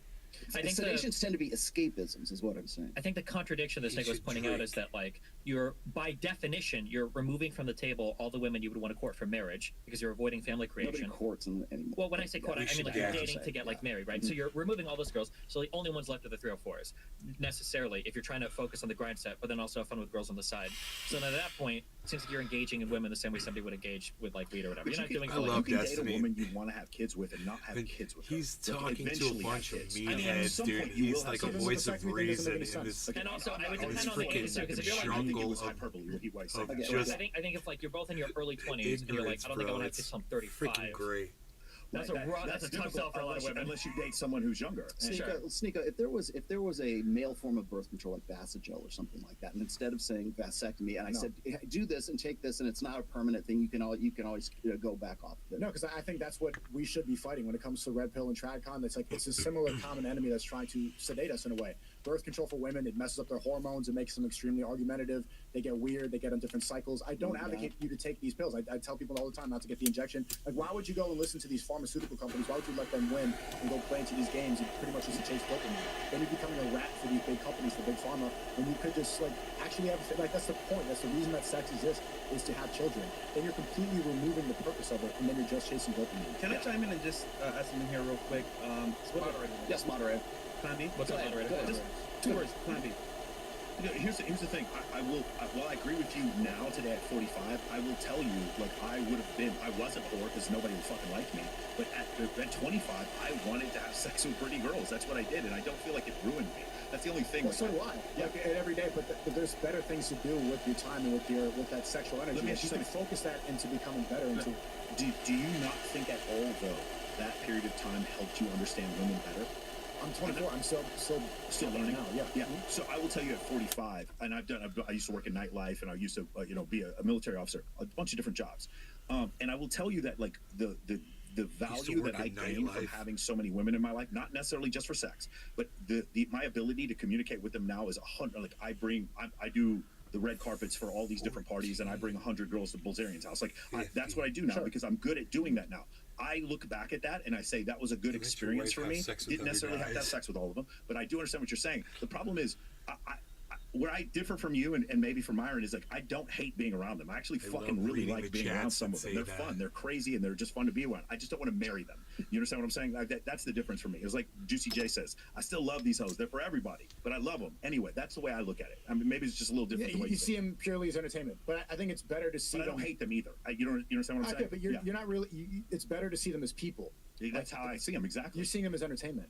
Well, no, I think the difference he's trying to point out is that you made it sound like because you said like 2 weeks of texting this bitch to get to the payoff of sex. He sounds like he enjoys the texting. I fucking loved all of it. Yeah, which I do too, right? It's fun to like I was in a stage of abundance, and also my lifestyle is a little different. It's big parties that we go to, huge events. Which is just a bigger, grander sedation. That's no different than really watching porn. Networking though. Like I've met some incredible. I wouldn't be sitting here right now had I not done that. It was Andrew Tate who reached out to me, introduced me to Justin Waller, who introduced me to him, and that's how I introduced Myron. So I don't see it that way. I see it as a goal. It ends to a means, and also the other thing is, and dude, Walt will tell you this too. Having beautiful women around you is one of the most incredible networking techniques that exists. That's true. There's an incredible book by Professor Ashley Mears at Boston University, where she talks about the guys who go to the Hamptons, and the ticket to get into every party at every Hamptons house with all the billionaires was to have girls. Right. So that's why that's gonna lead you to a fun life. Yeah. But I was talking to Adam 22 recently, and he has his own porn thing too. I don't know if he was allowed to plug talk. Yeah, he has plug talk and everything like that. I was recently talking to him because he's been posting a lot of pictures of his daughter and stuff like that, and I always like react to it. I'm like, that's dope. Like he clearly cares about being a good father. And I had this conversation with him, and he said that after being with 400 women, doing all this show, like I asked him, like, was it really worth it all? But he's like, there's nothing better than having kids. Yeah. And even that's coming from a guy who's clearly been a sex addict, who did all this stuff. He went on my stream and he was talking about all these crazy threesomes, and he's like very public about all this stuff. And he's saying there's nothing better than having a family and having a kid. Even this guy that's like stuck with all the girls, like everybody in the chat, you watch like the top porn stars, he's been with them. And that does not compare to having a family. So yes, okay, does he regret it? Does he regret it? Yeah, because one thing could be better than something else. But it's not about it's about advocating what's best for the young male audience and for the future generation. So is it better to advocate towards vasectomy so you can go to Dan Bilzerian parties, or better to advocate like become competent men, raise a good family, have strong children, and then your life is going to be that's the best life? I think it's a great life. I don't know if it's the only good life. I think there's a lot of people who just don't want to have children. I think we've seen it all the time, and they're happy. The thing is, if I were to look at it from the book of Leviticus or the book of Genesis, or if I were to look at it from the Quran, you're right. That's not a great life. But I think for other people, they can enjoy life without. The only people that don't want to have kids have been psyoped by the bigger agenda to believe that climate change and all these other external factors, that's the reason they don't want to have kids. It's all a lie. That's the reason we're here, is to procreate. That's all animals. You're like an evolutionary. Let me ask you this. Let's take it to the next. Let's take it to the next level. Let's say you're married. Okay, you found the one. You're with your girl, right? There's a reason. Is having sex with her without procreation, is that also an escape? Is that now a sedation? If you're not doing it to specifically have children, is it then a drug addiction? Right, but then it becomes a unity between a mother and a father. So how is that not an escape? Because it's still always enjoying it though, and it's not procreation. Right, but there's always the risk of procreation. Like that's the point that you do it. There's always the possibility. Would you use birth control with your wife if you didn't want to have kids? No, I would never get my wife on birth control. Absolutely not. No, I think condom. He's including yourself. Any kind of birth control. Any kind. Vasogel, condom, whatever. Any kind of Sure, it is a form of escapism to some extent, but it's better than spending your time with a bunch of women that you don't respect or like or even consider as really people. Okay, I'm not trying to put you on the spot because I hear this quite a bit these days. Is like the most extreme end? I'm not saying like Islam, but like a lot of these really super orthodox Christian guys will say that any sex that is not for procreation is A a sin. drug addict. Yeah. It's drug addiction, or it's haram. Right? Anytime you're doing something to feel good, it's a dopamine release. Any kind of is any dopamine good? I think between a husband and wife, then it's not just dopamine. It's something that you're connecting and you're establishing a relationship that's bigger. If you just do it with these hoes, like you know that it's a one-time thing, you're thinking this dumb hoe, and then you're just gonna kick her out. You're already thinking I about got it, the but fact. we're talking about sedation at this point. So Yeah, but that's a sedation. That's a different level. Like that's not a waste of time sedation. You're bonding with the partner. There's something that you're gonna create a future with this person. You're gonna see her the next day. Maybe another way to say it is you're of one flesh now, like what it says in the Bible. Oh, I so think because- to steal Sneako's point here, and I understand what he's saying. I think one of the problems Right that we've on, run into Daryl. in society, and I think Take even care, Red brother. Brothers on this a Thank little you. bit, Make is sure we've you become a subscribe to society my that channel, has bro. like taken every pleasure and reduced it down to its instantaneous like click button to get it, Yeah. basically, right? So instead of reading a book, we browse Turn on TikTok. your Instead of notifications. going to the theater and actually watching a movie, Leak we're out. at home with a movie playing, Subway servers in the background, and like a game going at the same time, right? We have no ability to have attention or focus on anything. We've taken all of our pleasure centers and we've short-circuited them into the most immediate gratifying way possible. Now, that doesn't mean that all of those pleasure centers are necessarily bad. And I think from a religious perspective, when you look at how society is structured, ultimately society is kind of stemming from the structure of mother, father, children. And anything that's done in service of the maintenance of that structure is necessarily a good thing. So when you like ask Sneeko, like, well, is it sedation to fuck your wife? Well, no, because sex there, even though that's the same kind of, it's the same act as having sex with a stranger, that's being done in service of unifying and strengthening the bond between father and mother that's ultimately serving as the foundation for all of society. Much the same way that nobody's going to give me props if I go to the park and play with random kids, but if I go to the park and I play with my son, people are like, oh, well, that's a really good you thing play to with do. random kids, you might go to jail. Yeah, exactly, right? Yeah, but you're still like, you're either playing with kids or you're playing with your son, right? But it's important to do it with your family because you're doing it in service of that bond of like father-son and building the family. Same thing with sex between a mother and father. Sex between a mother and father is not the same thing as random sex because that's being done in service of fortifying this institution that ultimately all of society is built He upon. says from a And religious the Red Pill standpoint. advice is 50 women. So the whole purpose is just Well, to get I this. think it's Myron's specific advice. But Okay, yeah. but like one of the forefronts of the Red Pill, just get this done. It's like getting a notch it on your belt. You're going through the motion specifically. It's like doing reps, and you're treating a person like you're just getting reps done. Yeah. That's not that is dopamine release in its purest form. You're not trying to establish anything. The whole point is to never see her. Myron, I don't want to put words in your mouth, but I think Yeah. Myron's not saying that for dopamine release. He's saying that for experience, so that you don't get used by women. I think one of the whole point Well, of that's this. why I'm equating that sex to being a waste of time. I think if you gain some experience, and you had made the point before, is like, oh, is this gonna you're gonna fuck this girl and be able to tell if she's a good mom? No, but what you're going to be able to do is see the red flags before they come. You go on a date with a girl you find really attractive, and she will not shut up about her ex. That's probably a good red flag. But after you've done this a few times, doesn't have to be 50 times, but after you've done this a few times, you start to see these red flags before they occur, and you're smarter, and you can help your friends out with those things. That's the only reason why I would say that. A little bit, although I would fight on some of that advice because, like, you can, and like you said something earlier about how the casual dating and shit that you did in your early years probably helped you with dating later on. Yeah. It sounds like, based on what I hear you say, that's probably true for you. But I think we could both agree there are ways that you can do it that wouldn't help you at all, right? If you go onto Tinder, you find a girl, you dinner, fuck her, never talk to her again. You could do that 50 times and arguably have less experience than a guy that's dated one woman for 7 years. Yeah. Right? Just because you've never Different even type of learned. experience. Yeah, Different type of exactly. Yeah. experience, yeah. So like fucking 50 women could give you a lot of insight potentially into the female psyche, I guess, if you actually spend any time with them and date them. But if it's literally just one night stand, like, I don't know if you really learn anything, right? Well, see, here's the thing, though. The average North American male has had, is it seven sexual partners, six sexual 7 to partners? 9, yeah. So for him to say 50, I think that sort of is going to include that necessary experience, right? And we can debate on how worthy that experience is. I will tell you at 45, I've learned a lot about women from being around women. Not Yeah, necessarily I agree. just having sex with them. I want to address like your point as well, because I hear what you're saying, because a lot of people will take the quote unquote red pill to its most logical extreme, right? So just fuck a bunch of girls. That's all it's about, right? When in my very first book, there's 6 chapters in there. It's called Plate Theory. Okay. Each one of those, like when we're spinning plates, it's like you're dating non-exclusively. And if you read those, rather than just listen to what's going on online, you'll notice that the last chapter in there is transitioning out of the plate spinning, the dating non-exclusively, into something that is more monogamous at that point. But that gets thrown to the wayside because nobody reads anymore, obviously. But the fact of the matter is I think that with this, another thing that comes back on me is people say, well, Rollo just says fuck anything on two legs. That's not what I'm saying at all. In fact, in the book itself, I say, you know what? Just because you're spinning plates doesn't mean you're fucking every single one of those plates. There are possibilities. For some of them, maybe you are. For some of them, maybe you're not. But you're dating non-exclusively. And so the idea behind that is not to get your notch count up or not to validate your ego for whatever reason. It's so that you understand so you know what you want in a woman, and so you know what you don't want in a woman.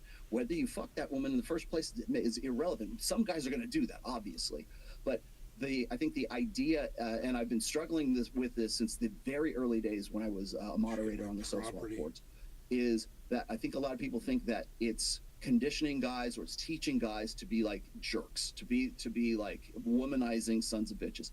And I would say that most guys who come into the red pill are not looking to be like players. They're not looking to be guys who want to go and just like bang as many women just as the they majority of the possibly can. commenters. Maybe that's true. But the fact is that most of the guys, at least in my experience from working with these guys in the last 20 years, they want one chick. They want to actually kiss a girl. They're like 24, 25, in some cases 30 years old, and they've never gotten anywhere. They've never had any intimacy, never had any kind of affection. And I'm not like, sex is even out of the question. Just to have a girlfriend is why they're like, what they have been doing up to this point hasn't been working for them. So that's why they come in and they find this. Are there guys who can use the red pill so that they can go and spin plates and they can get a rotation? Absolutely. Are there guys who can use the red pill to find a wife? Absolutely. That's the beauty of the red pill. It's like I said before, it's like fire. You can use it to cook your food, and you can use it to heat your home, or you can use it to set your house on fire and set your neighbor's house on fire. It just depends on the application. But you're acting like it's this really deep philosophy or praxeology. Like, is it really that complicated? Like, what if you could just describe it? It's really absolutely is that complicated. How is that complicated? Or even on the back of that, Koran. how does it work then that you guys, I'm grouping all of you together, maybe it's just Myron. I'm moderating. Yeah. Because it seems like then, because I feel like I would consider the ultimate success red pill story then would be somebody like Ben Shapiro.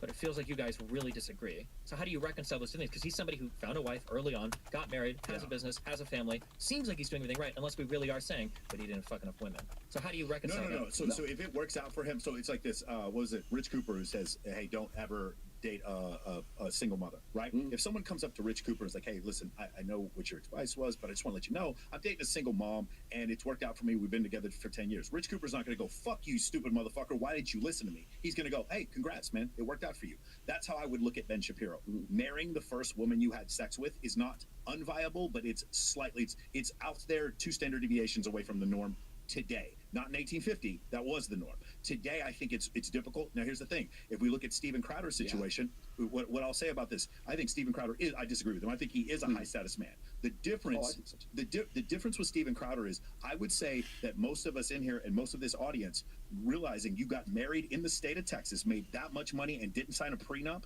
that was not a smart move on his part. In fact, I would even go so far, and you might disagree with me on this, if he had signed a prenup, she wouldn't be filing for divorce. That would have been occurred to them, though, because they're both like from evangelical cultures, and they're both like virgins, and they were like in their early Sure, mid-20s. but then again, look at the divergence here from the traditional versus the red pill, right? Where the red pill is like, you need to be going into this marriage waiting for it to fail, get that prenup, do all this like protecting yourself. Sure, but I mean, like, I would argue, Sneeko is our Muslim expert. I won't touch your book, sorry. But, like, wouldn't you argue that going into marriage is literally, again, like the union of flesh, till death do us part, etc. That if you're going in with the prenup, you're basically like doing with your fingers crossed behind your back. So you wouldn't go in with a prenup?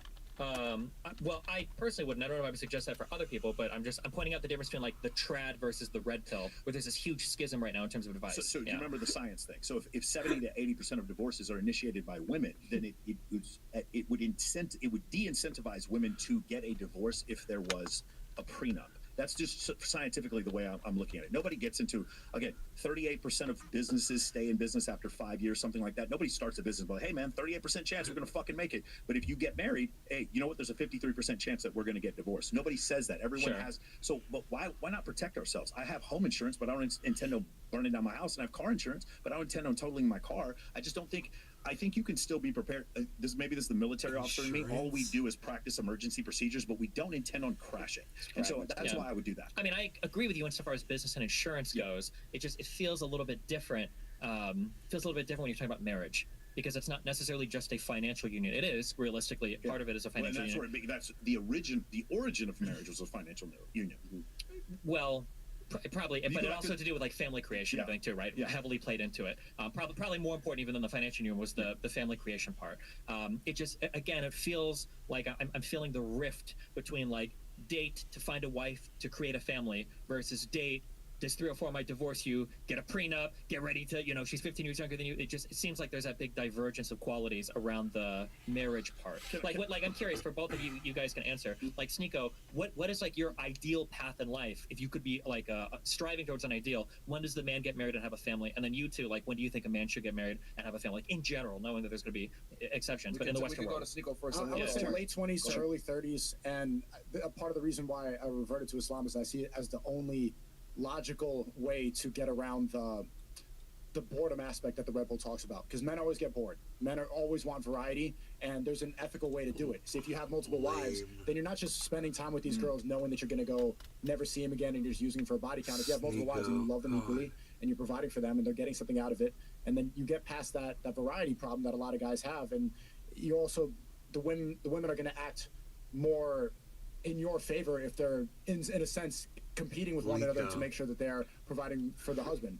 How do you handle this legally? I mean, bigamy is I would not get married legally. I don't recommend anybody in the West get married. I think we've seen it fail over and over again. I just don't think. But I would get family married. creation without legal marriage. But you can get married religiously. You can have the ceremony. I think a lot of girls would like to have the ceremony. They want to get the dress with the pictures in the ring, but they don't need to have the actual contract. And I think for a lot of guys, if they would just logically explain that to their woman, they would have to agree. Just look at all the failed marriages. You look at the divorce. Well, let me caveat that. Do you guys agree with that? When guys should get married? To summarize, I've already actually put that in my book. So actually, don't consider monogamy until you're 30 years old. You agree with that? At least 30, man. Okay. I would say at least 30. Yeah. So y'all are in agreement about when they should get married. I guess they might say get expensive plates in the process. So you're saying minimize that.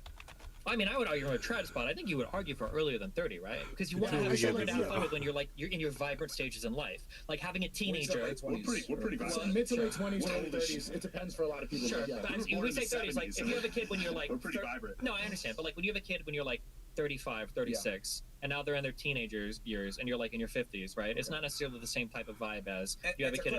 So Sneeko, you're against guys spinning plates and/or having premarital sex with girls prior to obviously the relationship. I just see it as a waste of time to just be spending your time with hoes and saying that that's not a sedation. Like that's the one component that the Red Pill's missing, is that they see it as experiences. You're getting better. It's part of being a high value man is having a huge body count. I see that as actually a worse sedation than porn, than video games, and all this other thing, because not only is it just going to waste your time, but the risk factor is extremely high, and the solution that is offered to become this high value man that the Red Pill talks about is getting a vasectomy, which is not even the quickest solution, because again, hyperbole, but yes, hyperbole. Right. He was so the thing is, you guys remember the story of the Buddha, right? He goes off and he's a prince. He's an Indian prince, and he's never seen a dead person. He's never seen a sick person. He goes out for the first time and he sees the sick, the poor, the dead. He comes back and he freaks out, and he finds enlightenment under the lotus tree, and he tells everyone to get rid of all of your personal possessions and all this kind of stuff. But it's really easy to say that when he had a fucking harem before he said it. When you interviewed Bilzerian, he's like, oh, having sex with all these girls isn't that big of a deal. It's really easy to say that after you had sex with all those girls. If we say this, Sneeko, to other dudes, they're going to sit there and listen to us and be like, hey, let me fuck these girls real quick first, and then let me learn this lesson on my own. That's the problem. Yeah, men learn from experience. For sure. I will tell you, you are 100% right. It was a sedation for me, and I fucking enjoyed it. I'll tell you that also. So that's the problem. Having sex with all those women. While we say that, and I agree with what you're saying, and I think you're setting a good example, the problem is men are still... These guys are just getting off on bragging about their sexual conquests. That's all this is, guys. 37 cultures, men were more interested in casual sex than women are. That's true. This guy just loves saying how many women he's had sex with, and I enjoyed it. To the masses, because if you're saying for me, statistics is the best advice. The truth is the only thing that I care about. I don't amoral, like you said before, because the problem is that the Overton window consistently shifts to the left, and no matter how much I, as a Christian, want it to go back to the right, I know that unless other than I can think of maybe Afghanistan recently in 1979 in Iran, I can't think of a single society that shifted back to the right in the last 50 years. Okay, but then you're creating a bunch of men that are victims to that system and that are just playing parts of this leftist system instead of trying to create I people don't that think it's can. leftist, but yeah, I understand what you're saying. Yeah. I think you also have to be careful. Our advice can't be statistics because I feel like one of the things you argue against as red pillars is just being a statistic, right? Like you could argue if you're listening to your man should kill yourself because statistically speaking, men kill themselves more than women, but that's not a good argument, right? Like in some senses, With being a prescription is what you're yeah, saying. exactly. Like you don't want to just be a statistic, right? Because statistically speaking, what percentage of marriages end in divorce? What percentage of women initiate divorce? Right? You want to try to find a way to rise above, right? I guess maybe a better way would be like, here's my prescription, but they come with the statistics, and this is the reason why. And none of them are based on my feelings; they're always going to be based on other statistics. So I would say, for instance, if I were to say 78% of divorces are initiated by women, that would be my prescription would then be to get a prenup. But it's based on that statistic. Yeah, for sure. But it could also be like, well, here are the most common reasons for divorce. Try to remedy these before they become an issue. That's another great statistic, though. You're being a statistic for a prescription. But the feeling is, what do we express at the end of the day, right? It's the difference between history and historiography, right? If we want to tell the story of World War II, we're not going to talk about every single soldier in the war. We're going to focus on, the leaders. We're going to focus on the big battles. Same thing with statistics, right? It's what is it? Statistics don't lie, but liars use statistics. You can arguably use statistics to tell almost any kind of story you want, depending on how you massage your numbers and depending on what side you present. But it's our choice to choose what we want to present to the people, which is what we tell them to do. Also, one thing I would say on the marriage stuff, because I hear this a lot. I don't know how many of you guys talk about this or get into this a lot. You have to be really careful with the live with a woman but never get married. One, because some states have something called common law marriage, which I hope most of you guys are familiar with, right? Yeah, so you might not think you're Texas, married. I don't believe has it, but yes. Yeah.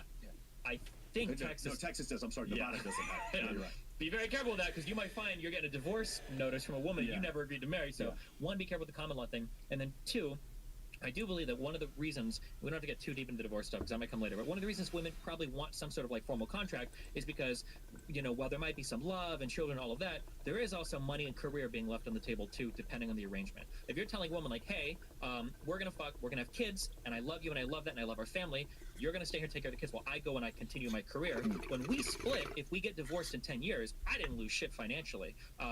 Because my career has been fine. I've been working the entire time, and now you're stuck being a full-time caregiver. You might have given up your career to do it. So I think it's reasonable for the woman to say, much the same that a man might say, I want a prenup, just because we get divorced and you're taking half my shit. The woman could also be like, okay, I understand that, but if we end up getting divorced and I'm throwing away a decade of my life to take care of your fucking children, our children, I want some kind of financial assurance too. I think that's fair. And you're aware that certain prenups are thrown out exactly for the reason you just said. Depending on how egregious they are, or the state of the people writing them, or if both sides have representation, there's a lot of some prenups do get thrown out, but not all of them, right? Okay, real quick. This has been great. I'm going to read some of these chats real quick, and we're going to kill the Facebook and the Twitter stream. So, guys, come on over to YouTube right now. Like the video on YouTube, subscribe to the channel, and also all the guys' links are below. Follow Destiny on YouTube. Check out Sneeko on Rumble. Check out Mike Sartain and the Access Vegas podcast on his channel, as well as Rollo Tomasi on the Rational Mail. I'm reading only $100 super chats and up, guys, so that I can make sure that we keep this thing nice and succinct.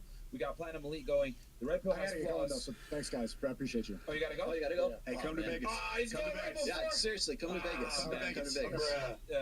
Don't worry, we Hey, won't take it in any clubs. I'll take you some tips. There's gonna be some I'm the married distractions. guy, Do you have remember? any mosques in Las Vegas? Yeah, of course. Yeah, of course. Oh, man. Let's go. You're in. You're on. This guy's Sneeko, Okay, man. bro. Have fun with your new friend, your closer friend. El Sneeko. You got some distractions. No more plan Bs, bro. Yeah. The Red Pill has flaws, but it is so much better than being a beta simp. Marriage is at an all-time low. You don't have to have money to get women, just confidence. Most men will never earn $120,000 a year. Just learn game. Okay. We got here Deal saying outstanding show, Myron and Fresh. Well done, brother. Salute to Destiny, Sneeko, Rollo, brother Myron, brother Michael. Why did you join the army? You would have made one hell of a paratrooper airborne. Keep bleeding from the punch. I appreciate that. Air Force. Sorry, it was even worse. Okay. Yeah. And then we got here question for Destiny. Do you consider yourself to be a high-value man based on the definition you all have agreed on? I would argue that you are not. That we told all men to make a living the way you do, society would fail within 24 hours. Yeah, but they don't all have to make we all do it, and I would say yes. If every single man was a plumber, society would fail. If every single man was anything, Agreed. society would fail. Everybody at This this guy just table doesn't like you, bro. No, yeah, I understand. But everybody at this table, whether we like each other or don't like each other, everybody at this table commands a lot of resources, right? Yes. That's just like a fact. Yeah. And last one. Okay. 33K watching and only 8K likes. Let's get 20K likes to support the panel. So Yeah, guys, do me a plugs favor. in the back, man. Damn. Like the video, Producer. like the video, guys. Subscribe to the channel if you haven't already. Okay, we're caught up. All right, cool. So we were talking about the topic of divorce. Go ahead. Do you wanna start with it? No, I was. As far as like not living with a woman, I think is the main contention. Well, it's that's a Iron Rule Tomasi #4. You know, it's you like say it's don't live shacking with a up. woman, and you disagree. No, I'm with saying that, don't live with the woman unless you plan to marry her within the next 6 months. Because what happens, and the reason why that I put that in the book in the first place, is because there's a rash of guys who just get together and they want to live with their wives or their girlfriends, right? In that situation, they think, oh, it's great. You know, we'll get rent paid. And then I'll have sex with the utilities. You know, I'll have hot and cold running water, and I'll get laid when I want to. And what happens is these guys will go and put their name on a lease with that woman, and then things didn't work out for them. But the woman, her impression is, well, he wouldn't be signing this lease for a full year unless like he was really, really serious about me. Mm-hmm. And so essentially, you lose all leverage, you lose all the urgency, you lose the nature of the sex goes down, the frequency of sex goes down. That's actually why that's why I made that a rule. Do you disagree with that, living with a woman? Yeah, completely. I don't know how much you want to go on this topic. Go ahead. Please take it away. I don't know how that relates to divorce though. Sure, yeah. I mean, I feel like living, if for no other reason, I think living with somebody is nice because splitting bills is really nice. You brought up something interesting. I'm not familiar with this research directly, but I'm going to extrapolate this one I do know. You mentioned that around 2008, when apps and iPhones Chris, can and you all this pull that stuff. up? It's really easy to find. It's the GSS survey. It's in the University of Chicago, I think. Did it? Do you remember who did that? The one that shows that 33% of men with zero sex. Oh yeah, and then, by the way, that's like Destiny? like using that over and over again. I see Adam Sosnick quote this all the time, but it's like there's so many other like data points in that survey. This is something that I'm going to bring up because you guys are all old enough to remember.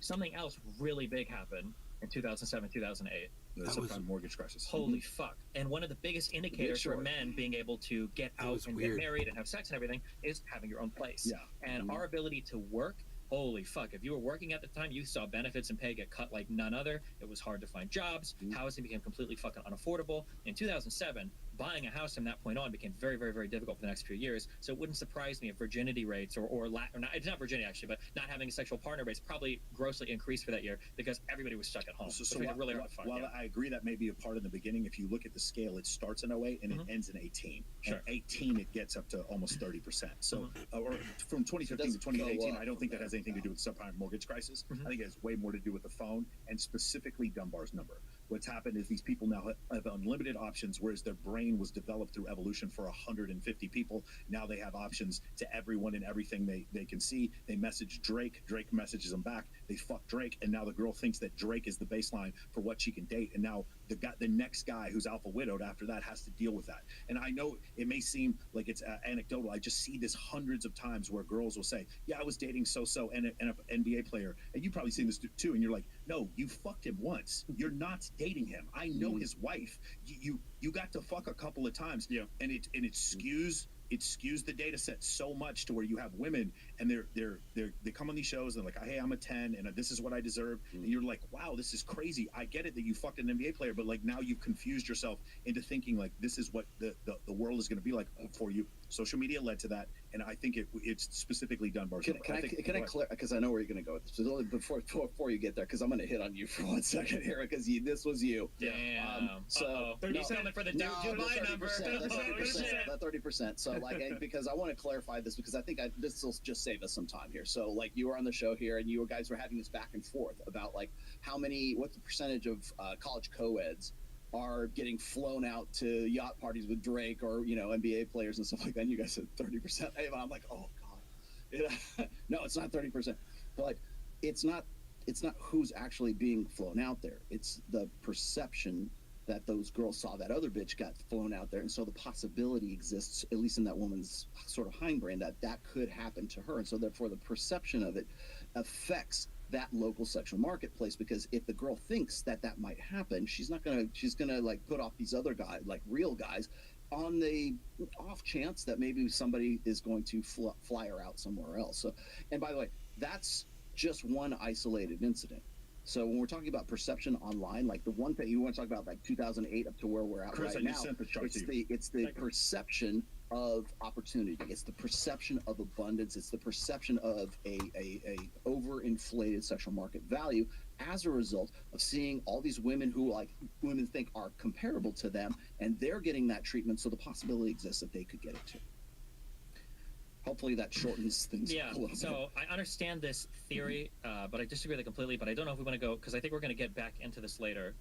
Do we have a particular topic we want to talk about, or do you want to talk about dual Yeah, we mating can hit. We purposes? can hit. I Yeah, think, because I think it's a good segue. I Yeah, think 'cause that that's gonna that come to ends this, the yeah. vasectomy discussion right there. Going there. But okay, we could go into dual mating strategy, and in this case, is going to be the classic alpha bucks, beta bucks, the dual mating strategy of women that basically, you know, they have sex or go into heat with that really tall, nice looking guy, right, the Chad, and then they go ahead and get with the other guy for his resources, the beta bucks. Can I reset this from a scientific standpoint? Yeah, So go ahead, this is in The Evolution of a Desire by Dr. David Buss. And that original copy, it's called the dual mating strategy. Later on, when he writes the book When Men Behave Badly, he changes his opinion to what's called a mate switching strategy. So, and the reason why he does that is because they do a survey and find out that 83% of women who cheat on their husbands fall in love with their affair partners. It is below 30% for men. So something that's statistically different would show that when women cheat, it is to find a new head coach. When men cheat, it's to rearrange the roster. So that's essentially what he's saying with that whole thing. Now, Rollo and I actually disagree on this a little bit. I believe more in the mate switching strategy. He has mentioned before about the dual mating strategy. The thing is, I don't think it's 100% one way or the other. They can coexist. There's too many women that I know that are absolutely have a sugar daddy while fucking Brock the bartender at the same time. And so, again, it's just anecdotal. It's not statistic. But I think both of them exist. Whether or not it's 85-15 or 50-50, I'm not really sure. Okay, this is going to be a really important center point for this discussion because, in my opinion, almost all of Rollo's praxeology is going to be built off of this alpha fucks, beta bucks idea. That a ton of stuff, hypergamy is built off of it, the way the relationships work are built off of it, you know, what men and women are after, the dual sexual strategy. So you guys are not in congruence with how you feel on that? You disagree? The difference is, so we'll just say Alex the alpha and Bobby the beta. She's dating Bobby the beta. Now, the question is, in both strategies, she fucks Alex the alpha. But in one of them, she fucks him to leave because she's dissatisfied with Bobby the beta. And in the other one, she fucks Alex the alpha to get his genetics and stays with Bobby the beta. Sure, so the underlying question then is, do you believe that women biologically are employing the dual sexual strategy? Subconsciously, yes, because men do this. Again, the converse for men would be the 40-year-old guy, 50-year-old guy who goes through midlife crisis. I don't know if you've seen these studies. When women go through menopause, that's when men go buy the Ferrari. They've shown this, like men can actually sense when women go through menopause, and so that would be the same. That would be the equivalent for men. So yes, do I think women do it? I think they do it subconsciously, and I think it's strictly because of their evolution. Okay. And Michael? Go ahead. Oh, here's the There it is. stats. Yeah, you see from 2008 to 2018, it shoots up to 28% of men. Chris Williamson had a comment before. He thought it was in the 40s now. He thinks that number has gotten up even higher. So that ended at 2018, but that's a pretty statistically viable number right there to go from 16% to 28% in the course of 20 years. And I should also point out that that's one demographic cohort, the 18 to 30. If you go beyond that, it still tracks. It's just not as like significant. Yeah, I'm curious how much that correlates to housing prices. Because I know that like housing has become like increasingly unaffordable, and a lot of the issues for people not having a place helps you not get laid. 100%, yes. And married, it's a very big success indicator for a successful marriage as well. So okay, into the dual mating hypothesis. So firstly, I want to ask, what is an alpha male to you guys? Great. So would you admit, like when we talk about, and we're going to start from the taxonomy here: elephant, bull, seals, tigers, lions, silverback gorillas. In those cases, would you admit that there is an alpha male, at least in those in biology in those cases? Yes. Again, it's okay. So at least we understand that there is something. So here's where the confusion comes. If I'm having my birthday party, I've noticed whenever I have my birthday party, I get more attention from my friends and from women in general because they see other women paying attention to me. In that moment, contextually, I am alpha. When we leave that and we go into a club to watch Calvin Harris, all the girls now stop paying attention to me. They see Calvin Harris go on stage. He is now contextually alpha. That's how I define alpha male. I don't know if wait, let me catch that. What was the definition there? Like, what is, and I'm not trying to get you on, like, what is give me 16 words. Like, in general, like, what is an alpha male? Actually, I'll give you my perspective. This is what I'm confused on, and then you can talk around this, okay? My confusion is so earlier we agreed that I think high value men are people in general that can partition resources. Yeah. And in the broadest of senses, are people that can partition resources. But it feels like when you guys talk about alpha males, there's this weird kind of like double speak happening where alpha males are, Rollo mentions the pool boy a lot. And we look at the pool boy, so the woman wants to fuck the pool boy while she's dating the poor beta bucks guy. But I feel like the beta bucks guy, more often than not, fits the definition of like a high value man or an alpha male. He's somebody that usually commands a lot of resources, partitions them, is relatively successful, displays a level of competency. Whereas the pool boy would be the beta. He is a He's poor. yeah. I don't want to say a loser, but if he's like 18, he can be a pool boy. But if he's like a 35-year-old pool boy guy and he's got nothing else going on in life, he's like a loser. But somehow in that situation, it feels like we're calling him like the alpha fucker versus the beta bucker. Like, so what is the alpha? Generally, because so the whole pool boy like scenario there, it's usually the rich husband who wife's at home just lounging around the pool and she's fucking the pool boy. Okay, I mean every porn movie starts that way, right? But it's primarily because the pool boy represents the peak as far as like alpha fucks is concerned, whereas the husband or the rich guy who has provisioning, protection, and parental investment, he represents long-term security to that woman, whereas for lack of a better word, the pool boy, right, the guy who's the hot guy that she is aroused by, she still wants to fuck that guy.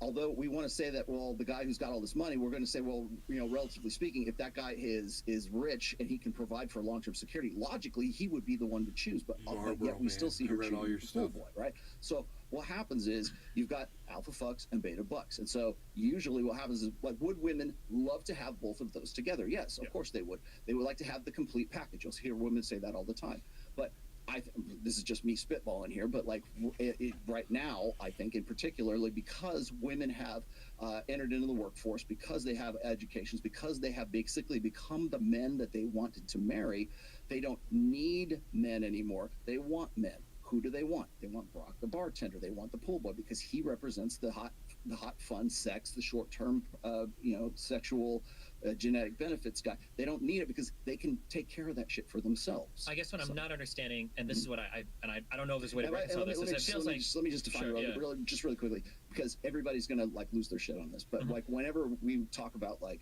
alpha, beta, whatever, and if we want to get into sociosexual hierarchies, you'd say delta, gamma, whatever. But I only ever use alpha and beta because it just distills these things down to placeholder terms. Sure. So I don't think that human males are like silverback gorillas, right? Or wolves on the Arctic tundra or something like that, okay? Do you understand? The day she got married, the alpha was the guy she married. And I understand what you're saying, but because you're making this appeal to evolutionary biology, but when we look at alphas in other species, those alphas are never, or very rarely, are they the way that we describe alphas in society. That's what I'm saying. Not like the silverback. There is no silverback gorilla who's the alpha who like runs into the forest, comes back, fucks a woman, and then leaves, right? These guys are very pro-social. They're leaders for primates, especially. Not just dominance, though. There's a lot of prestige as well. There's a lot of like mutual grooming that goes on with gorillas, right? Primates, yes. Primates, yes. So for instance, like being pro-social, grooming other primates are all very important. Because regardless of how strong or alpha you might think a chimpanzee is, 2 or 3 others are going to kill him if he's an asshole. Nobody's going to want to follow that guy. There is no such thing. Because beta males form coalitions to take down. So with the chimp, absolutely. With silverback, it's a little different. He's not as pro-social. He doesn't want any other males around at all. But yeah, I do understand what you're saying. I think the difference, like I said before, is we're just using it as a placeholder. Alpha just means more than beta. It doesn't mean anything else. Okay, sure. And I can accept that, but I would fight you if I was in a fighting mood. That would be a lot different because we're very clearly drawing from the animal kingdom. Yes. So when we use those words, because we're animals, I understand, but the way that frame of reference. Yeah, I understand, but alpha male in the animal kingdom would be like the beta lawyer guy. That would be the alpha male. The guy that is just the pool boy would be the lowest of the low in the animal kingdom. He would probably be excised from the group and he would just die. In his law firm, he contextually is the alpha male. When the girls have girls' night and go to Thunder from Down Under, he's no longer the alpha male. Contextually, that's going to change. That's fine, but that context you're talking about, that doesn't exist in the animal kingdom. The alpha is always the alpha. He doesn't change to the alpha depending on the scenario. Because the silverback gorilla is always the strongest male until he isn't. And that's the reason why it doesn't change. And there's so many other factors that go, and I agree with you, there's so many other factors that go, because Homo sapiens are so much more complicated than silverback gorillas. But the thing is, the only reason when we say alpha, it is a placeholder from this point now, and then it changes whenever. It's almost holding alpha is like holding a puff of smoke in your hands. It's there for a few minutes and then it goes away. And so it's almost like getting on a hot streak when you're playing basketball. Destiny, I'm going to make a book suggestion for you real quick because this I think we're both drawing from the same place. There's a really great book. It's called Alpha God by Dr. Hector Garcia. I would highly suggest you would really like that book. Sure. Okay. Yeah, there might be.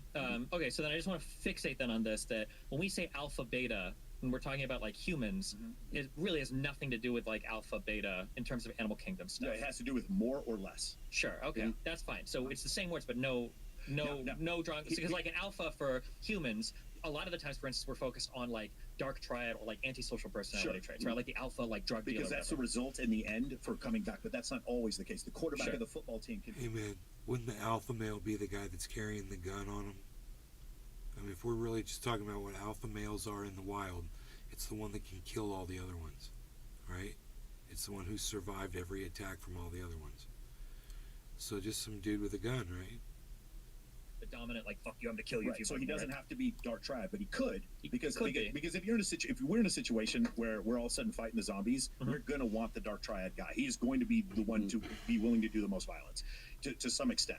I don't know if I agree with that. I think you're not gonna want the guy that's gonna feed random people to the zombies because he's bored. Didn't they do that in The Walking Dead, where the guy like beat people to death with the bat? I don't know if you want that guy as your fucking leader. Right. You know? Maybe not Negan, but the other whatever they do with the pistol. I forgot what his name was. Yeah, no, I understand what you're saying, but you are going to want the guy who is going to be willing to do the most violence and feel the least guilt about it. I try to like make comparisons here with like the alpha archetypes. So like if you look at like say Captain America, alpha. If you look at Iron Man, also alpha, but they're different kinds of alphas. If you got Superman, you've got Batman. Batman's the Dark Knight. He's the vigilante, and he's a dark. But then you've got the truth, justice, and the American way.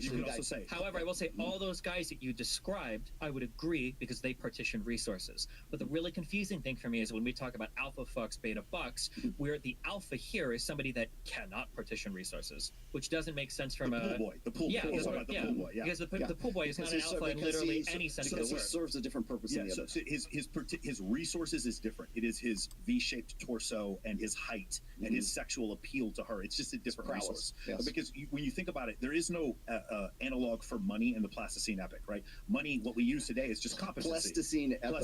I can say I know you always say that so fast. Sorry. So the thing is, there's the analogy for competency today is money. That's why women are attracted to it. It doesn't make sense because money didn't exist during the Pleistocene epoch. So why is it that women are attracted to money now? And the reason why is because it's an allegory for competency. So back then, the competency for somebody who grew up, let's go all the way back to the 13th century, Genghis Khan, the man with the broadest shoulders who could swing the sword the hardest, women are going to be more attracted to him. What is his resource? His resource is the ability to conduct violence on her behalf to protect her offspring. And so that's why when we see the pool boy, well, not we, but the wife sees the pool boy, she sees him as more of a physical protector, subconsciously, not consciously. I understand what you're saying. And it's a nice story, but I don't think it lines up at all. I don't think that because there's no genetic attractiveness to somebody that can't partition resources. Yeah, historically speaking, in terms of like, but that can only sometimes be a proxy for it, right? A lot of women. Okay, so here's the reason why. Let's go back to the science.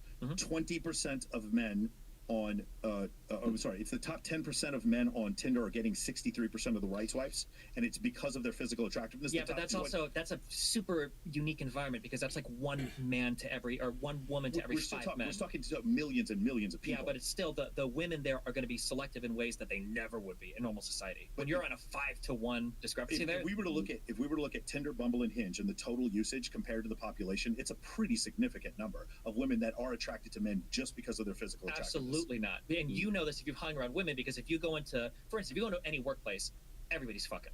Always, sure. Right? But like, not always, but yeah.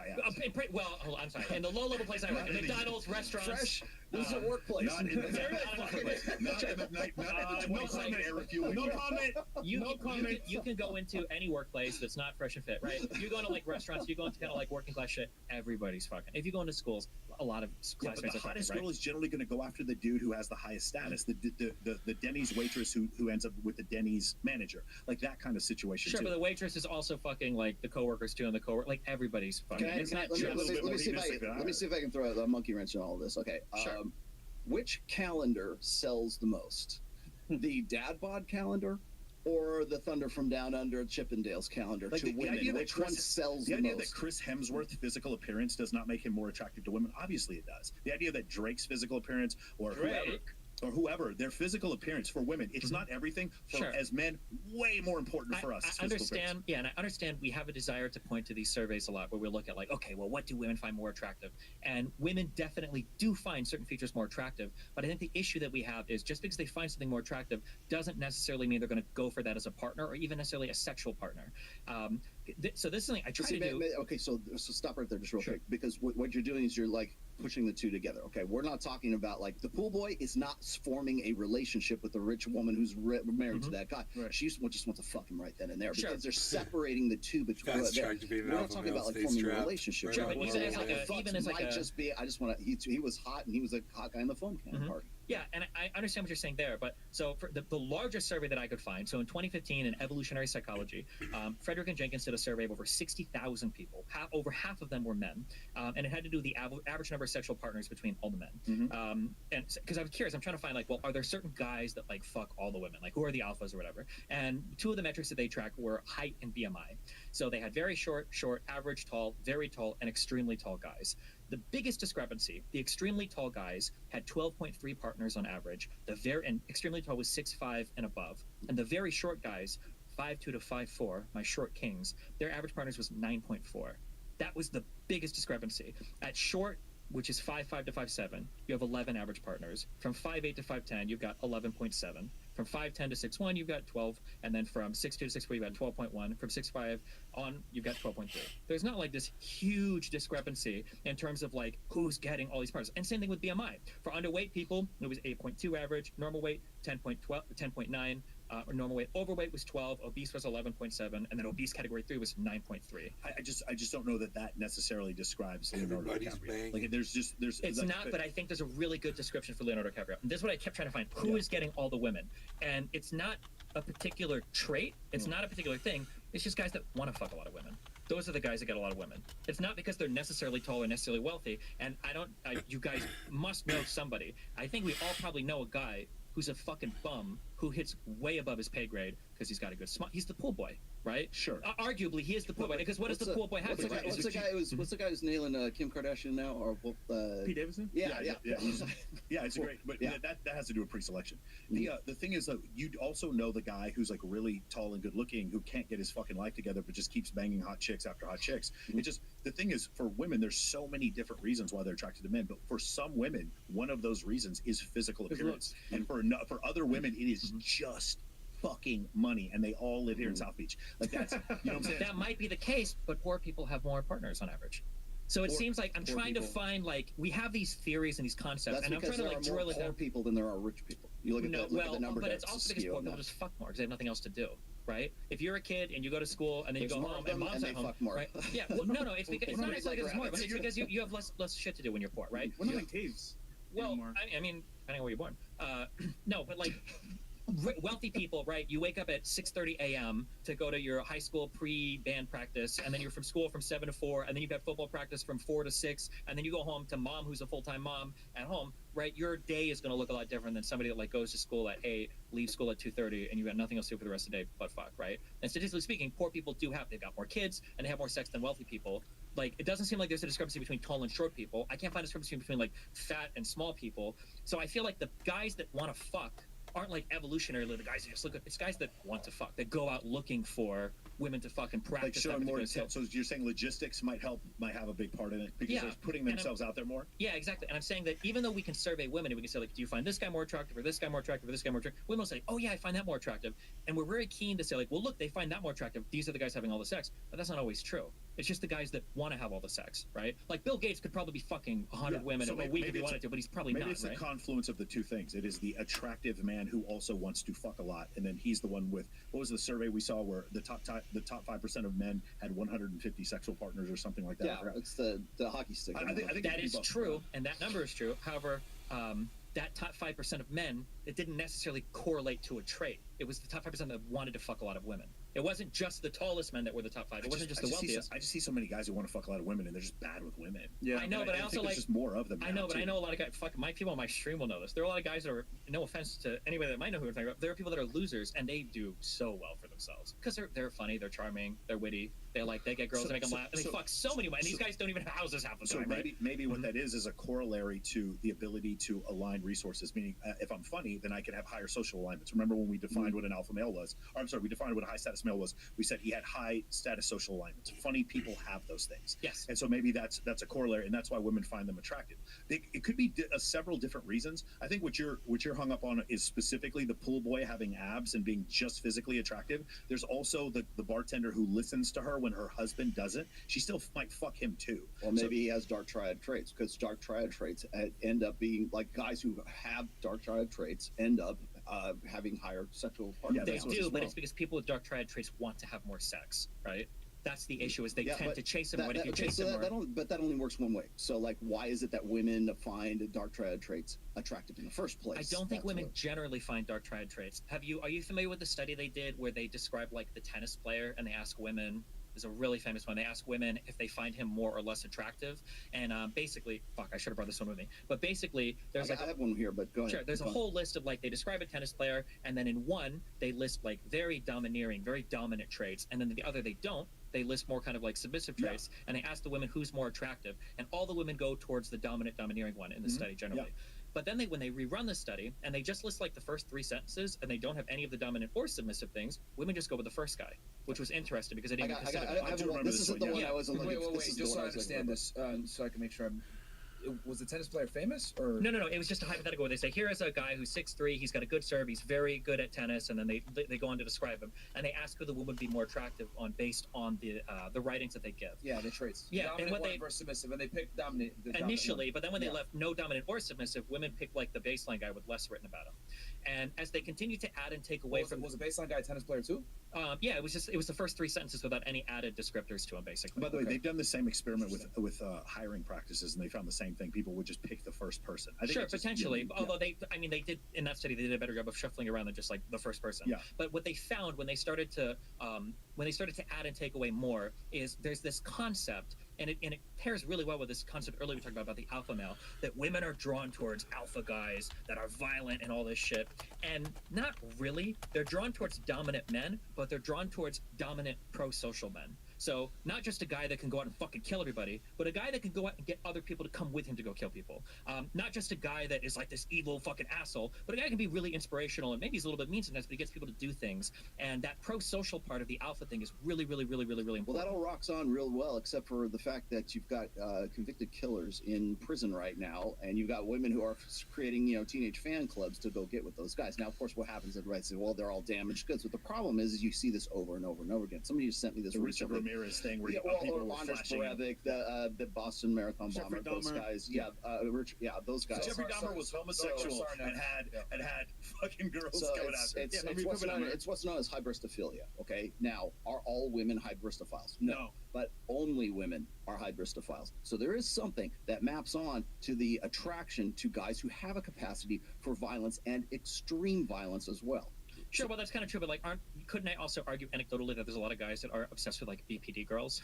Yeah, I mean they're super fun. Yes, but we're talking about guys who are very antisocial, like provenly antisocial. I don't. Well, in jail for violent crimes. I don't know if that's always the case though, because when you look at like the cult leaders, they have to actually separate female prison guards from the male population because the guards fall in love with those convicted killers. But it's probably because the traits that they exhibit aren't ASPD traits. They're not actually antisocial personalities or traits. They usually, a lot of these, especially these cult leader guys, come off as like relatively charming, relatively funny, well, most pretty people charismatic. With antisocial personalities sort of come off as they well. They can be very manipulative. Yeah. But the way that they do it isn't because there's this idea of the alpha. It's just like, oh, fuck you, bitch, I'm gonna get you. But that's not usually how it goes. It's usually very charming, can get women to do a lot of crazy shit because he's like so manipulative. You know? So let's just to try to find a common ground here. Again, the book by Cindy Meston and David Buss of UT Austin. They wrote a book called Why Women Have Sex. They came up with 237 reasons why women have sex. And so the main thing is you're not wrong about any of those things. Anecdotally, we can come up with tons of reasons where a girl is a good girl and then all of a sudden she moves to Miami and she ends up working in a club. She ends up cheating on her fucking boyfriend.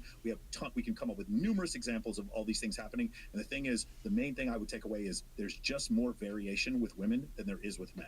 That's the only thing I would take. I got to say, this is Rob Henderson. I'm sure you're probably familiar with Rob. In modern society, the most violent gang members often have the highest status compared to their non-violent peers. Young male gang members between 14 and 18 years old were 5.7 times more likely to have had sex and 3.2 times more likely to have gotten a girl pregnant. Sure, but listen to what you just said there. That wasn't August of 2022. That wasn't the pool boy though. That was for the people at the top of their particular games. We're also talking about violent. But there were people that could petition resources, not the pool boy, right? Violent gang members. I guess they could petition resources. Yeah, we agreed earlier that Epstein could, and he was a piece of shit. But if your point is there are multiple different ways to be alpha, I agree. Totally. I don't. Well, it doesn't just have to be physical. The prestige alpha, where you're like a leader and you exhibit a lot of pro-social behavior, I think is the key one that most women are attracted to. It's not just a guy that's an asshole or a guy that's an alpha. I don't know about most, but they're in the middle of the deviation. I would agree with that. Okay. Rob Henderson again. A man's height had an enormous impact on how desirable he was to women. On how desirable, but not the average number of partners. The most popular men were between 6'3" and 6'4", which of course tracks because that's what they set the filters to. True, but that study that you always bring up shows that women value relative height more than just absolute height. See, it's funny. I'm glad you brought that up because we were talking about this recently. I've kind of changed my opinion on this as far as height is concerned. It's not like I used to say. Well, guys would be like, "Oh, Rollo, I'm 5'9". I'm doomed. I'm never gonna find a chick." I'm always like, "Okay, well, find a girl who's 5'8". That's not enough, because what happens is that guy who's 5'9" stands next to you. And now he looks like the hottest guy in the fucking club because he is the one that's taller than your man. So again, we go back to the perceptual thing once again. It's not necessarily finding the guy who's or finding the woman who's just 1 inch shorter than you. You also have to be be higher, taller than everybody else in the room. So would you guys say height is a byproduct of height attraction is a byproduct of absolute, or you're saying it's not absolute? I'm saying that height could be an attractive quality, but I think we jump too quickly from what do you find attractive to what are men, what are women actually selecting? So they're not actually sleeping with them. They're not selecting for it. It's just like correct.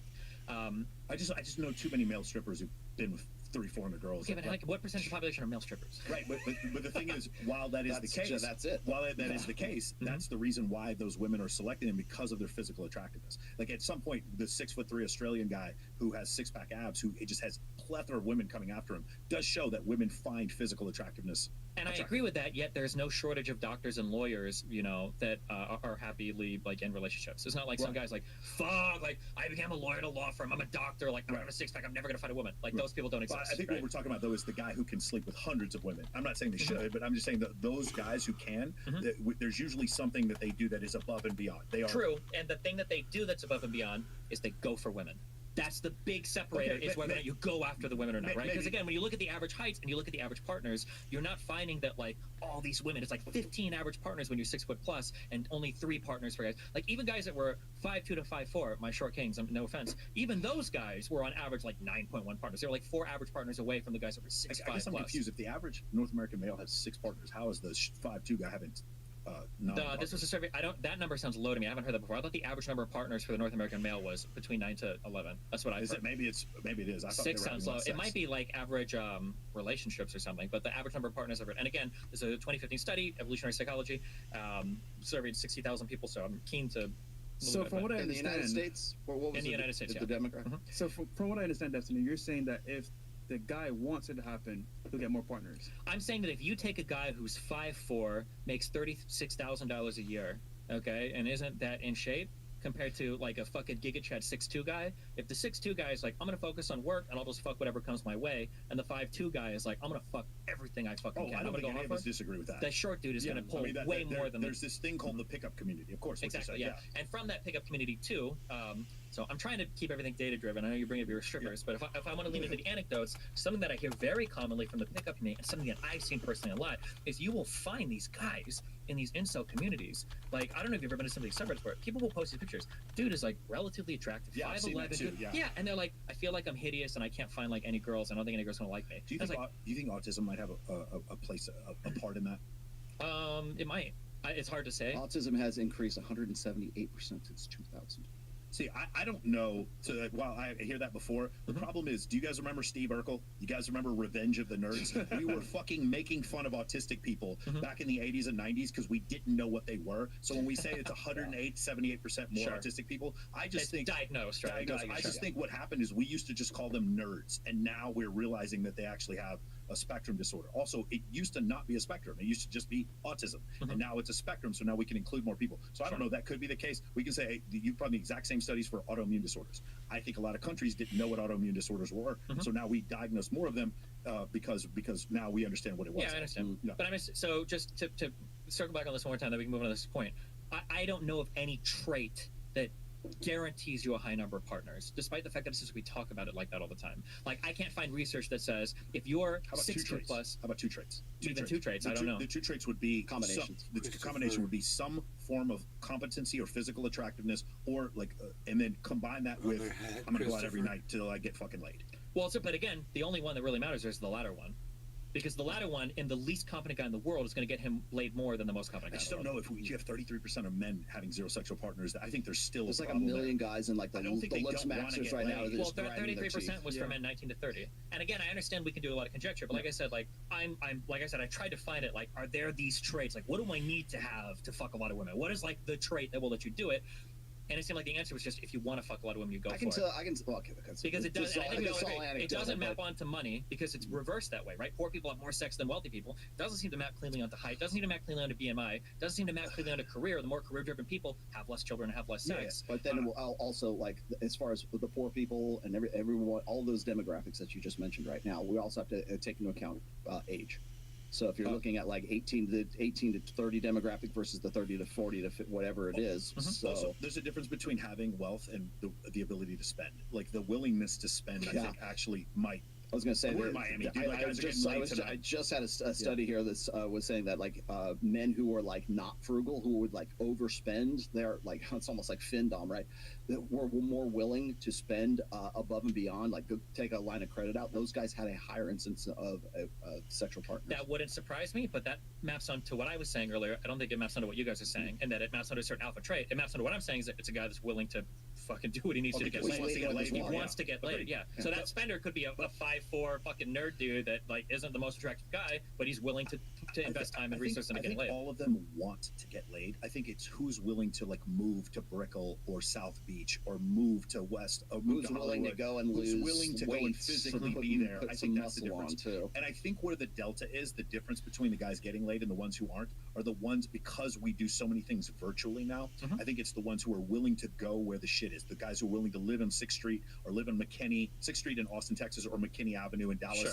Those guys who are willing to live there or be there all the time, I agree with you. The ones chasing it, yeah. Yeah, but I think they all want to get laid. Sure. But again, to circle back, because it feels like in these circles we talk about these are the traits that are desired by women, and these are the things that women are going for alphas. But then when we look at who's actually having the sex, it's not actually those people. So that like theory is totally broken. I don't know it's totally broken. I think you just add logistics to the previous theory, and then all of a sudden, then you'll see. Because I bet you if we compared all those guys, we would find that the guys who have more money, or willing to spend more money, or are taller versus the shorter guys, we're going to find that they have more partners. That is probably true, but all of them are going to outclass the people that aren't trying it off, right? Let's just say we control for sex addicts. Just sex addicts. If we were to look at just those sex addicts, we find the ones with more symmetrical faces, more masculine features, that are taller, have a V-shaped torso, and actually willing to spend more money, better, more charismatic. Controlling for all these sex addicts, we find that they probably have a better ability. So I think it's both. Well, that is true. You do I got one more variable. Oh, wait, here, real quick on this, because you do a lot of Evo Psych stuff. Are you familiar with like hereditary, inheritable traits and all of that? Of course. So very, very, very complicated area of research is heritable traits. Yes. If I control enough for any trait, the heritability of every single trait will be 100%. If you control away every single variable, then the only thing left to explain the difference is DNA, right? Yes. Yeah. So the heritability necessarily of every single trait genetically approaches 100%. If you control too much, I agree with you that if we control away for like sex addicts and everything, that we can say like, okay, well there are some traits that women prefer, but if like all the sex addict populations are up here, and then all of the non-sex addicts are down here, and we're like, okay, well, let's control away for these guys. We're getting rid of our biggest explanatory factor for the difference between people that are having success in mating, right? Only include the sex addicts in the survey, Sure. and then compare them to one another. That's what I was saying. No, yeah, and I understand. I agree with you. But it's the difference in between groups, because what we're really interested in is, we're not really interested when we're asked these questions of like, do these people get laid more? Do these people get laid more? What we're saying is the thing that matters the most is the difference within these groups. And that's not true. It's the difference between the two groups. And the big factor is the sex addict factor. That's what's going to get you laid. Not if we control away for that and we look at the stuff within, it would be like controlling away for nutrition and measuring height. That was my next point, is like you also have to track obesity rates and people being overweight right now. So again, how is that affecting people's arousal states? Well, that's true, but again, how does that also affect the rates of people getting laid and what they're doing to get laid? That is true, but I will say, even in that study, the underweight guys had 8.2 average partners. The obese category 3 people had 9.3. Yes, but you also have to take into consideration there's going to be way more obese people than there are going to be underweight people, and they're simply just by the law of averages. Yeah, but even if there were, who cares? Like, if there are way more obese people, they're still having sex. I don't think anybody in the audience cares. Like, well, fuck, there's more of us on it. Like, it's just. I think because we're looking at like central limit theorem in this, the difference, it doesn't seem like a big difference between 8 and 9, but if you were to look at it from a percentage standpoint, it is a pretty significant difference. Does that make sense? If we're because there's in that survey, I guarantee there's going to be some zeros and there's going to be some 50s. You know, absolutely true. Which is why I'm glad I have the Chippendales calendar still outsells the dad bod calendar. True, but across most of the height continuum, however, there was little variation in mean or median number of reported sex partners. Further, men between 5'7" and 6'3" varied little in whether they had more than 5 partners, had more than 14 partners,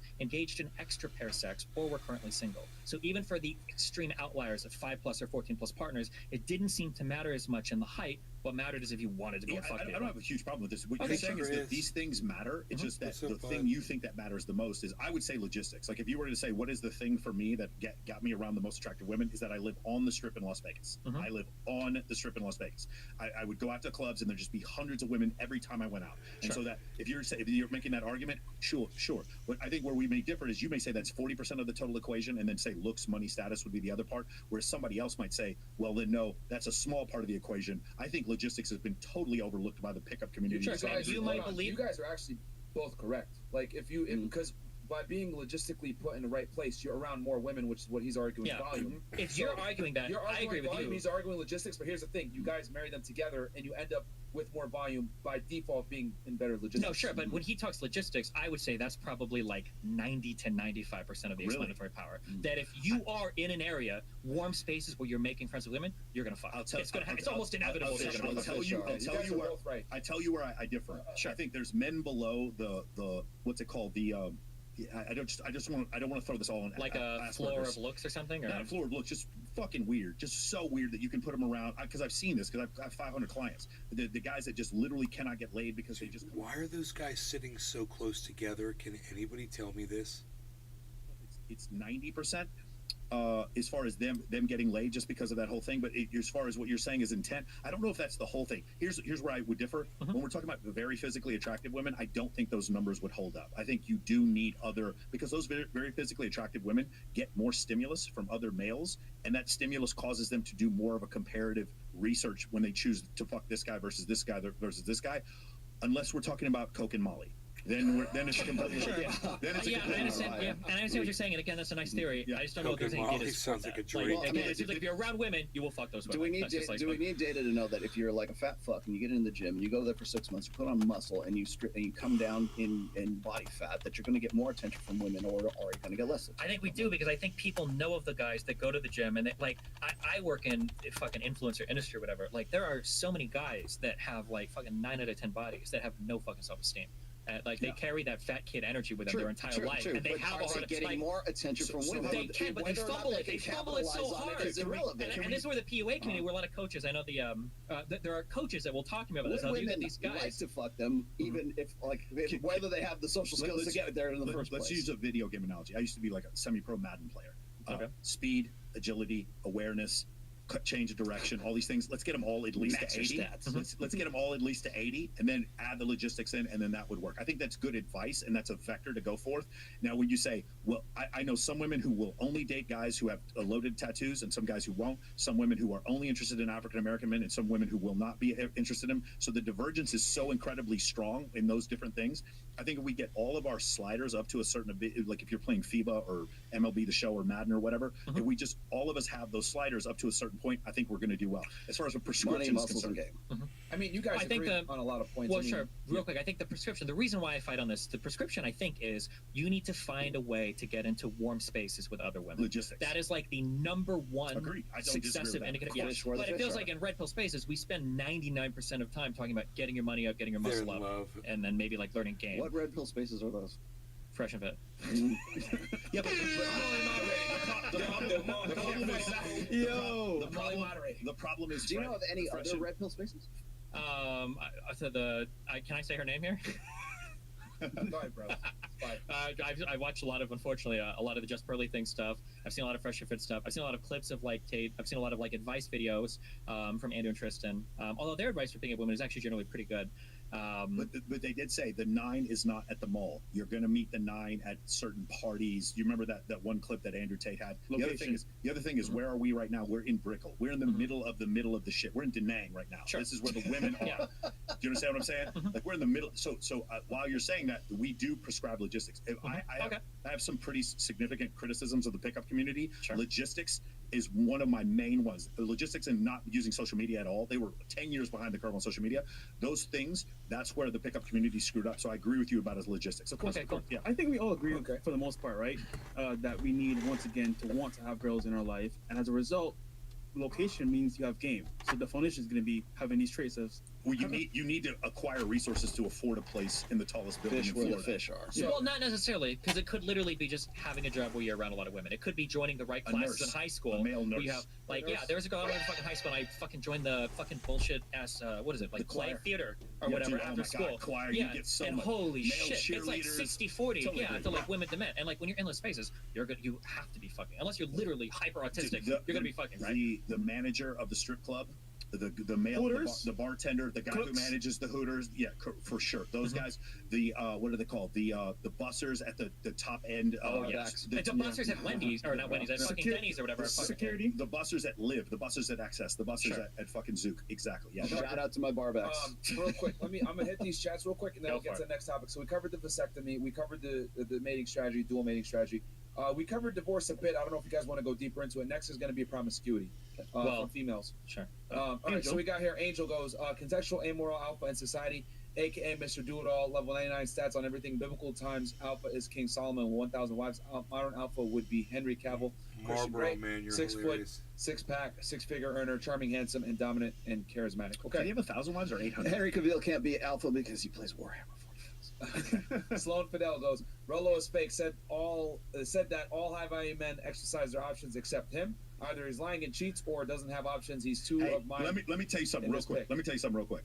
I surround this dude with hot women all the fucking time. Go watch Access Vegas The if you don't believe opportunity me. is always The there. opportunity. If Rollo were single, this motherfucker would have AIDS. Like, it's crazy. Thanks. Like, bro, he'd have herpes simple AIDS. And it goes, Bro. and I'm 61. I challenged Rollo and he refused. Still on the table. I'm Italian. He's not. Okay, Sloan Fidel. Let's I go. appreciate that. Hey guys, like I said before, just to keep the debate going and everything, and we don't interrupt. We're only reading $100 and up super chats. However, every single chat will be shown on screen. So thank you guys so much for the support. So Can the I next ask, topic. real quick, so Go ahead. do we still believe in pair bonding, or? So that goes into promiscuity. A little bit, but it's going to be in the still mating thing too. I love this topic. Go ahead. Yeah. Whatever Okay, you're so saying. before we do, just right quick, just to tag something on the end here, is like when I asked you, like, do you know of any other red pill communities? Of course, you can name the nameless one, but Hey, I'm interviewing her on the 24th. I just want to point that out. I want to point out also that the red pill doesn't begin and end with Fresh and Fit or Tate or her or myself even. Okay, I think that's what's throwing everyone off right now. So everybody sees one thing and they go, oh, that's what the red pill's about. Oh, it's about vasectomies. Oh my God, that's so one tweet or one image and one perception colors the rest of what you're talking about. So up to this point, we have a pretty good civil debate. I think so, right? But so are you getting that from us, or are you getting that from whatever podcast? Are you getting that from like a Reddit, forum? Are you getting that from a Discord forum? There's so much more to it than just like podcasts. Just what we're. I feel like everything that I've expressed so far, I've heard you say almost directly. Generally, everything I've expressed in this debate, like I've looked at videos, I've read quotes. But again, like even the red pill, like I've been doing this for close to 20 years. Well, actually, a little over 20 years right now.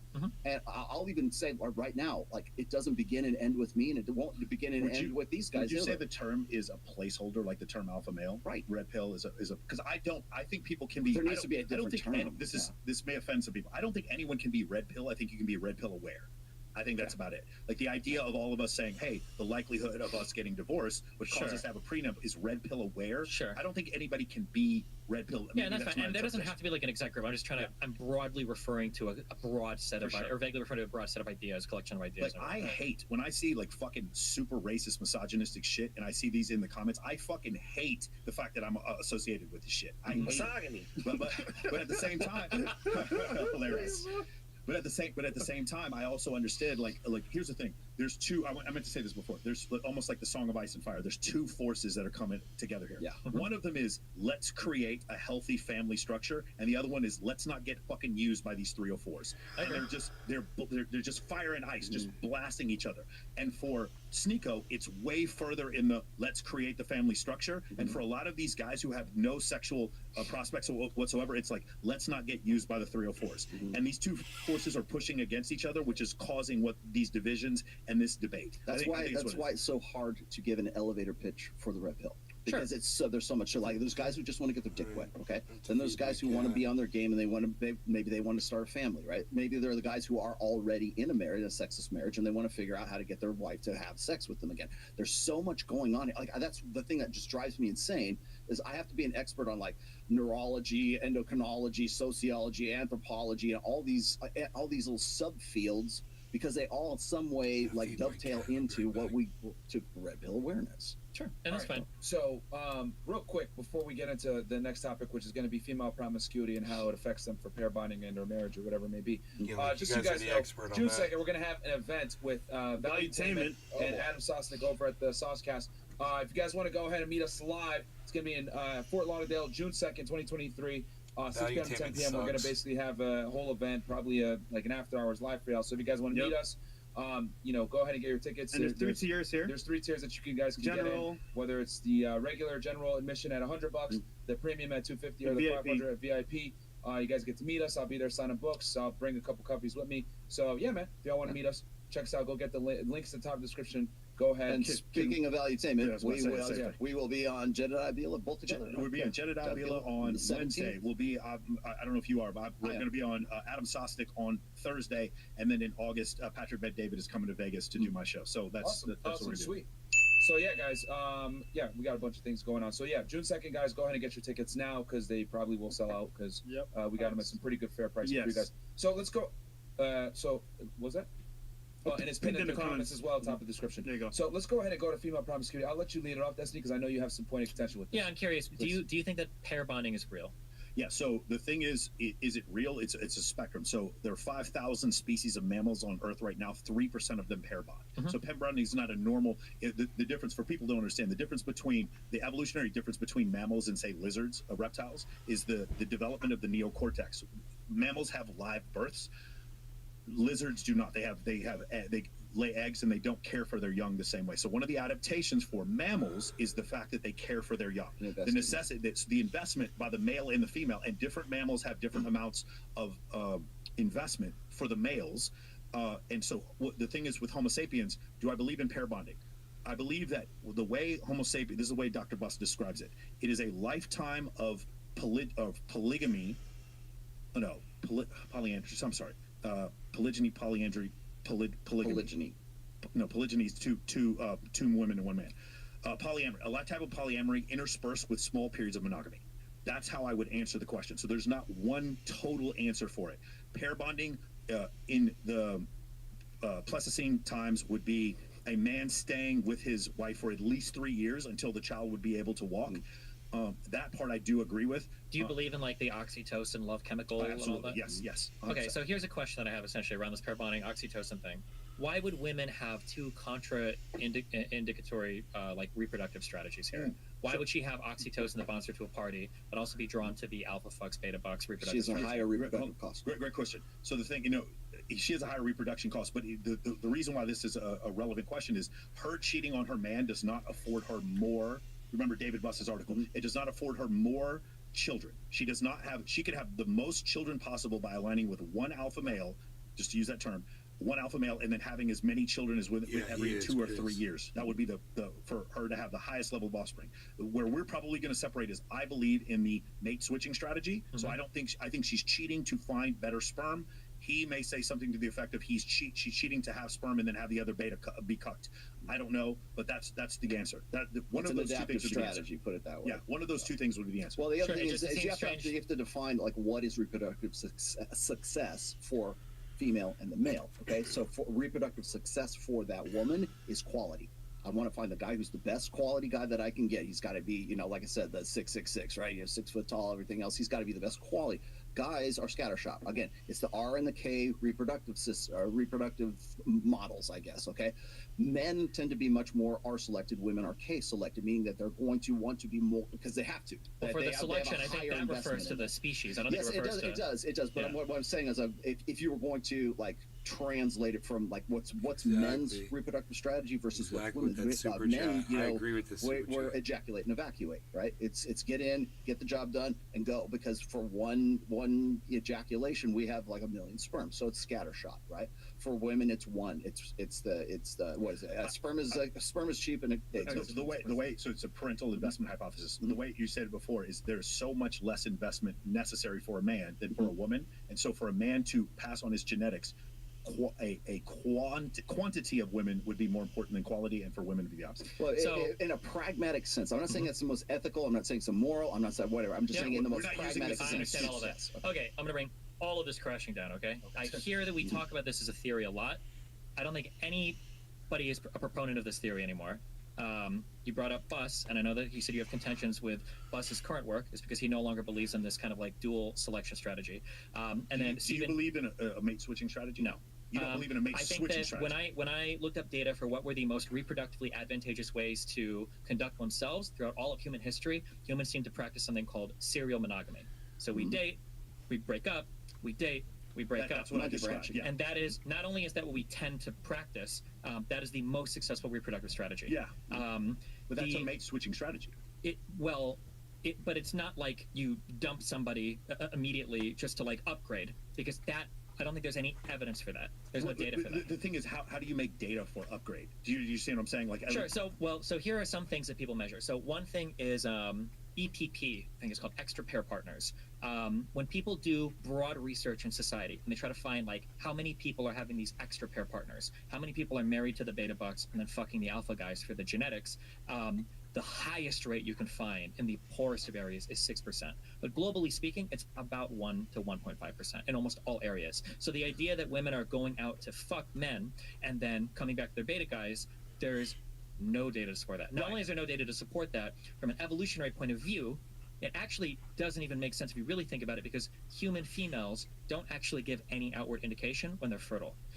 So, for instance, we talk about not like concealed methods. Got it. Yeah. Estes, the Estes stuff, right? Yeah. So, for instance, we talk about like cats. If I wanted to be an alpha male cat and have a fuck ton of kids, that's a very easy thing to do, because you can see when cats are in heat, when they're in their Estes, right? You find the cat that's screeching, and then you fuck them, and you have a kid, and then you peace, and you can get a lot of cats pregnant that way, I imagine, if you're a tomcat and you're trying to fuck a lot of cats. Yeah. But for human females, the only way to ensure actual reproductive success is because they don't give any cues externally about the status of their fertility, is to just stay with one and have sex over long periods But of there time. are still studies that show that women act differently when they are There are not. narcissists. There are studies that show that women have different preferences sometimes when And they they also are on different dress parts. differently.